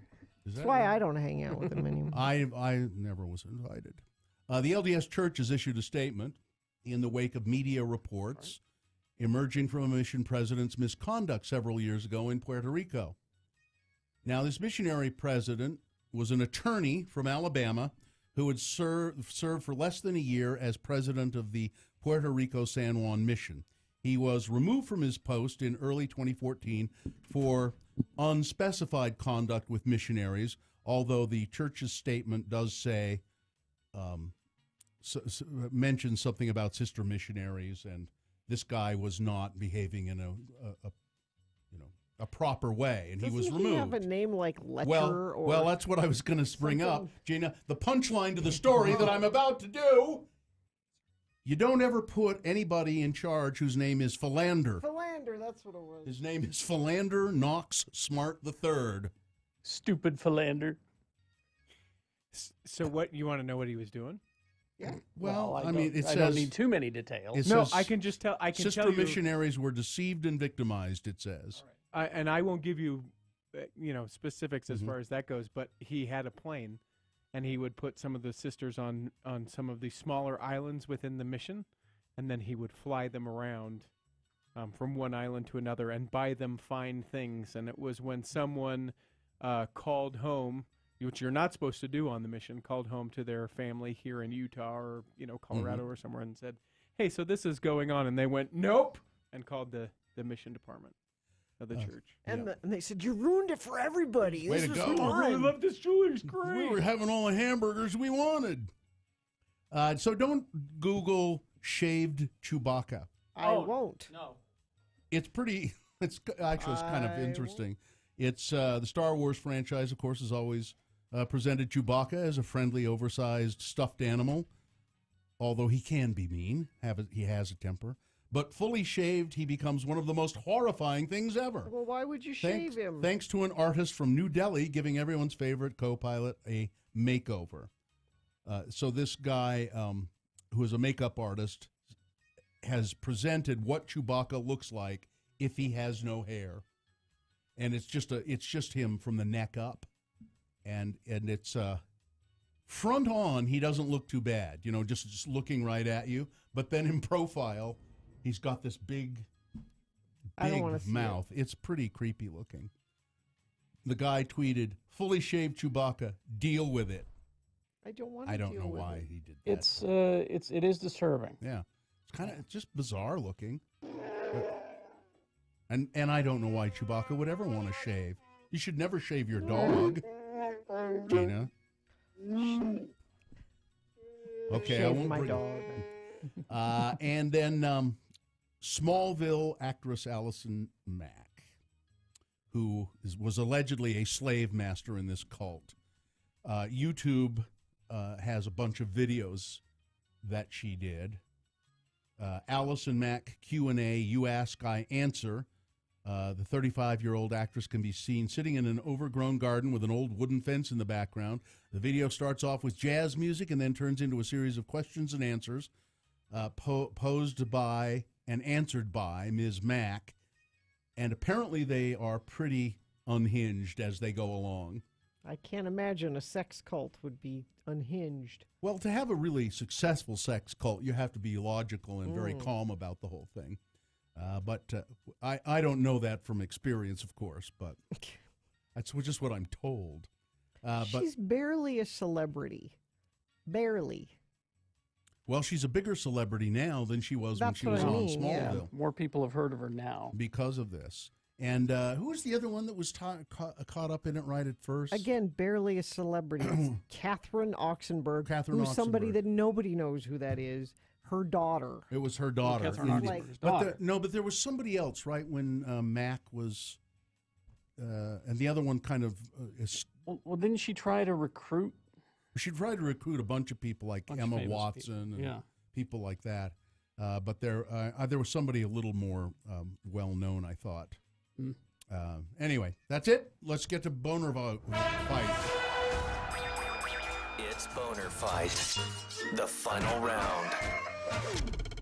This is the winner of round 1 going up against the winner of round 2. Round 1, you'll remember, I thought it was kind of a surprise winner. It was a lawyer in a hazmat suit is never a good sign. This is the story of a lawyer who was owed $60 by a former client. Only $60 for some tires that he'd given him this client some tires and said, "You owe me $60." The client didn't pay. So they lured the client, this lawyer and some accomplices, lured the client to a house and down into a dark basement where there the lawyer and a helper were dressed in hazmat suits with tools, and they were threatening with bolt cutters to cut off this guy's fingers and genitals if he didn't pay up for the $60. Now, an attorney who listens to our show, not Ed Brass, not our attorney, but another attorney who listens to the show says, "Listen, if you have a better way of collecting unpaid bills from clients, I'd like to hear it." Anyway, that's Boehner candidate number 1. The guy got away. And Boehner candidate number 2, the cops started noticing a pattern. They noticed the pattern that every time there was a bomb threat called into the Ogden courthouse, it was the same day that this one guy was supposed to be in court. So on successive Thursdays, at exactly this certain time, a bomb threat, 3 times it happened, was called into the Ogden courthouse. They evacuated, so the guy got out of court those 3 times. I can stay out of jail forever doing this. Just do it every Thursday. They'll never. Boehner candidate number 2, the cops started noticing a pattern. All right, there you go. Those are the candidates. You've got to decide which of these 2 deserves to be Boehner of the Day. Which one is the most qualified? Which one is the worst? You decide. Candidate 1, candidate 2. Remember your candidate number. Put that number in the message of a text, and you vote for it by texting that number to 33986. Easy. You can call 877-602-9696. Use your voice to vote. Or go to x96.com and look for the box that says Boehner Fight April 27 and vote there. You've only got 4.5 minutes to get your vote in, though. Here we go. It's Boehner of the Day. John Smith kicks off a 1-hour non-stop music wingding at the conclusion of Radio from Hell on X96.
And the boner of the day is brought to you in part by a huge Cobb salad. With romaine lettuce. I don't know what's wrong with you. Nothing.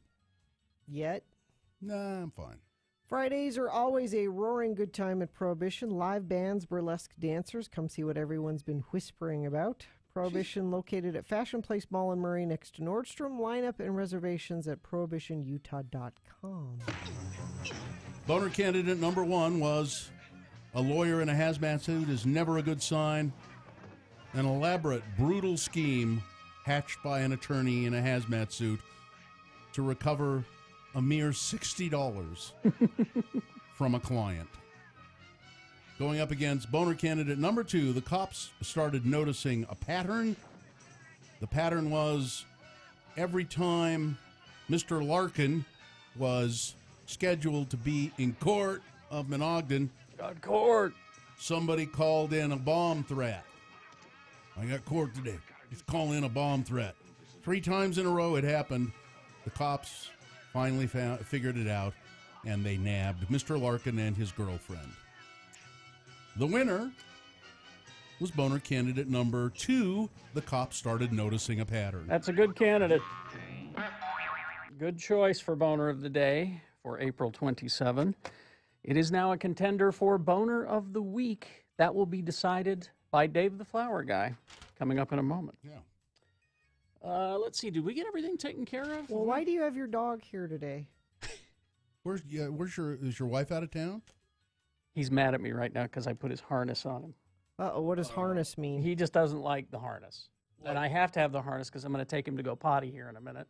He hasn't pottied all morning, has he? Well, he went before we came. But he has pretty good bladder control there. Yeah, he's good bladder Better control. than I do. That's for sure. Gina's out of here 6 times a morning. My dog is here with me today because Sue left town to babysit my brother-in-law's kids while he and his wife go to see Avengers. A movie? She left How town. How long is that movie? Well, it's 2.5 hours. It's pretty long, but she flew to California. Still, my wife took her sister and my niece to go babysit his kids for 2 hours while they go 2.5 while they go to Avengers. And they'll probably have dinner too. Is she coming home today? No. The timing of this was crucial. Yes. We don't want to miss the screen time. Well, that's when nice. I asked if it would be easier to get a local babysitter, I was scoffed at. Is she going to do that every time they want to go to a movie? Maybe. It's always better to have family babysit. I suppose. And if you have the means, as your wife does, to just travel, hop on a plane, hop on a plane for nothing, for free. Yeah, hop on a plane for nothing. Do it. Yeah, it's fine. But this is not a long-term solution for babysitting. Sure, this it is. Is not. What they could do is that they could put the kids on a plane and fly them up here so you could babysit at the house. No, but that means I'd have kids in my house. You don't want that. And I like these little girls, but How many is it? 2? 2. How old's the youngest about? The youngest one is coming up on 2. Oh, that's a cute and the age. oldest one is like 3. It's a cute. Those are cute. No, this is when they're starting to be terrible. Oh, well, that's true. The terrible 3s. Everybody talks about the terrible 3s, isn't it? Isn't that what they talk about? Sure. They have sticky fingers. Yeah, They touch things. Although it's funny because the oldest one doesn't like to get dirty or be dirty.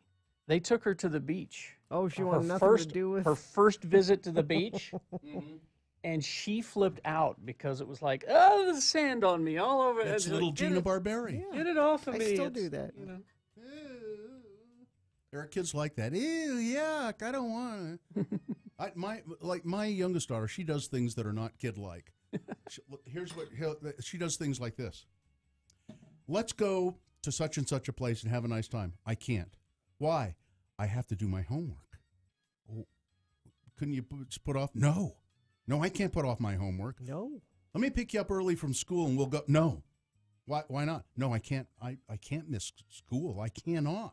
This should make you proud. Well, it does kind of, but it's because she's afraid of not doing well. Because you'll be disappointed in her. Do you give her we'll be disappointed in you? No, we'd never have done that. Really, It's something in her that she's afraid to not do get all the homework done. She's afraid to not do well in school, which is, I mean, I think it's great that she does all of her homework and she does exceptionally well in school. Yeah, you don't have to bug her about it. No. Where That's nice. Where it was like little Bill, you had to, it's like, I'll get to my homework when he had it, You have to put your hand on his hand to no do the kidding. homework? Well, usually we just ended up doing it for him because he wouldn't do it. So, and we did it crudely and made a lot of mistakes. And it made for an awkward conversation. Dad, have you seen my grades? Look what you're doing. You're right. It's my fault. What is this? It was no excuse. I'm getting a B in English from you. Listen, I had to do it. And this just made it bad, so it was believable because his teachers knew he wasn't. My kids are already at a point where I can't help them. Mom, I have a question. Well, what is it? It's in my Latin homework. I'm like, I can't help you with that. Well, you don't speak fluent Latin? Nope. What's wrong with you? You went to a Catholic school? Didn't they drill that into you? Didn't Mr. Russo's, Vini Vidi Vici, Amo Amasabat? Can't help you with your Latin homework. Sorry. Casa et parva, puella et es pulcra. Listen, the only Latin lesson you need is in Life of Brian, when he's writing Latin graffiti on the side of the walls. Mm-hmm. And a Roman soldier comes up and starts correcting him, saying he's doing it wrong. No. You've done, and it teaches you the basics of Latin. Go find that scene. Okay, I'll show them that. Got you there. All right. Okay, we'll get to Boner of the week. E pluribus unum. I know that one. After these. Oh, we could send you to a couple of bands in concert.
My grandpa never said that. What was that all about?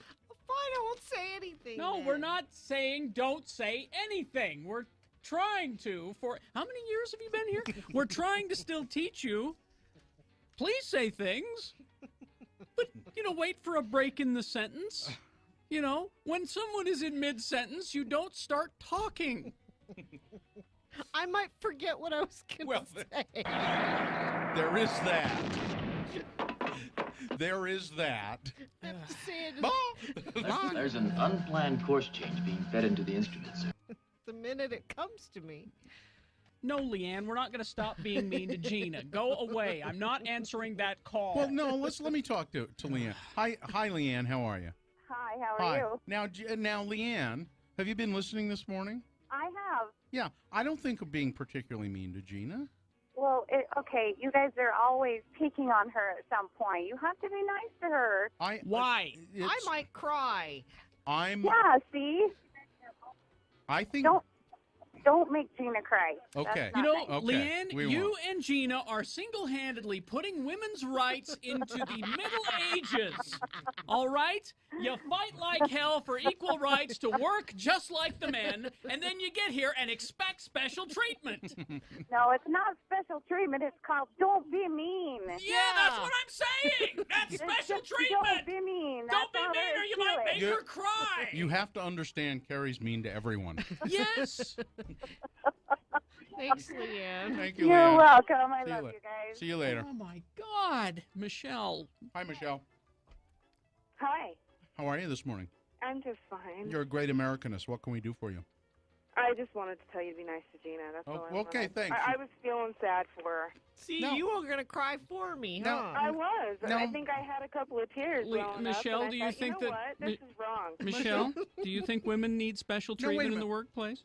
I never said they needed special treatment. No, I'm asking you a question. No. Okay, then. Michelle. But there's a difference between special treatment and just common courtesy. Michelle. And being nice. Michelle, is it common courtesy? Now, have you've been listening this morning? Yes. Yes. All I'm trying to do is get through this feature. Yeah. And Gina is saying, "Oh, you know that's what happened to the." How is that you common know- courtesy? So you know what I did? I stopped and said, "Well, then tell us all about it." Apparently, you were it's being sarcastic. apparently. And then you yelled at her a I minute didn't- later for like I- 5 minutes. You I guys didn't- stop. You just all kept right, going. No, I Michelle. didn't yell. Michelle. And going. I didn't yell. Michelle. right. Michelle. Is it common courtesy to interrupt someone when they're speaking? No, but she said she was sorry. I'm But very she says sorry. she's sorry every day. But I'm really, really sorry. No, wait a minute. Michelle's right. Gina said she was said, sorry. I'm sorry, and you kept going, and you kept going, and I thought, that poor girl is either Again, gonna cry or Michelle, quit. you and Gina are setting back women's rights 30 or 40 years. I have to disagree with you. I think it's Just only 20. apologize, Michelle. Michelle, Just tell Carrie you're sorry. you're wrong, and you know why? Why am Because I you're a wrong? woman. That's why, okay? But thanks for If trying. I were as smart as you guys, I'd know when.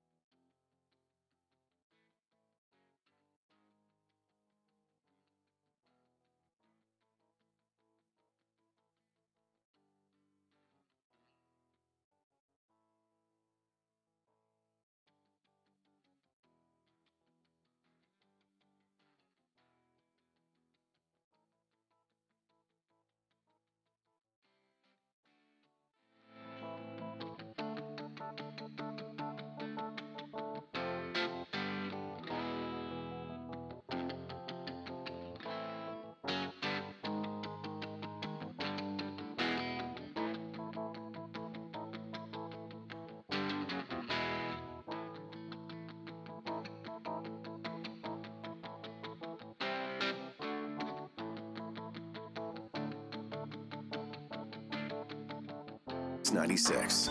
All right, 9:48. Let's do Boner of the Week. Dave, the flower guy, have arrived. Hello. And how are you, Dave? Fine. You ready to go with the boner of the week here? Yeah. Okay. It looks like you fell down, hurt your elbow there. Uh-huh. Yeah. Did you trip? Uh-huh. Yeah. I'm sorry. That looks kind of painful, but you'll. I hope you're. Medic. Dave's tough. He is tough. All right, Dave. Here we go. You ready? Yep. We always let Dave select the boner of the week because we're too tired at this point of the week. Boner candidate number one for Monday. Fruit smuggling is fruit smuggling. It's the Colorado woman who's facing a $500 fine, or was fined $500, they said, by Customs and Border Protection because she had an apple with her. That Delta gave her, the airline gave her the apple, but the customs agent could have just said, well, we'll throw it away, but no, we're going to fine you $500. Boner candidate number two from Tuesday, even black cops have to put up with this crap.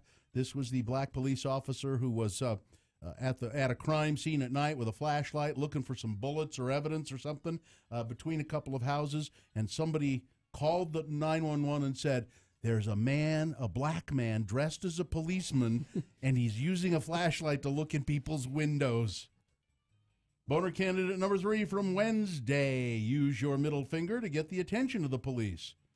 A man arrested, sentenced to 8 months in prison after he used a laser jamming device to avoid detection by speed cameras. By the way, He'd go by those speed cameras in his very distinctive-looking car with personalized plates and raise the middle finger. Easy to find. To the cameras. He was easy to find, yeah. Boehner candidate number 4 from yesterday. I had to get her attention somehow. This is the Boehner candidate. What is this one that's... Oh, it's the woman, the young woman who's deaf. Deaf in the supermarket. Yeah, at the supermarket. Thank you, Dave. Yes. She was at the supermarket. She worked there, and somebody, to get her attention, I guess somebody kept asking where I need to find where the soap is. Where's the soap? Where? And she didn't hear her because she was back, and so this woman slugged her in the back to get her attention. I guess we don't tap on shoulders anymore. And Boehner candidate number 5 from today, the cops started noticing a pattern, the bomb threat thing. Okay, Dave, which one is the worst, the Boehner of the week? Today's. I couldn't decide between yesterday's and today's. I was but getting yeah. Okay, that's a good choice. All right. Thank you, Dave. Thank you, Dave. And now, Katie, if you would step up to the microphone. Katie for short.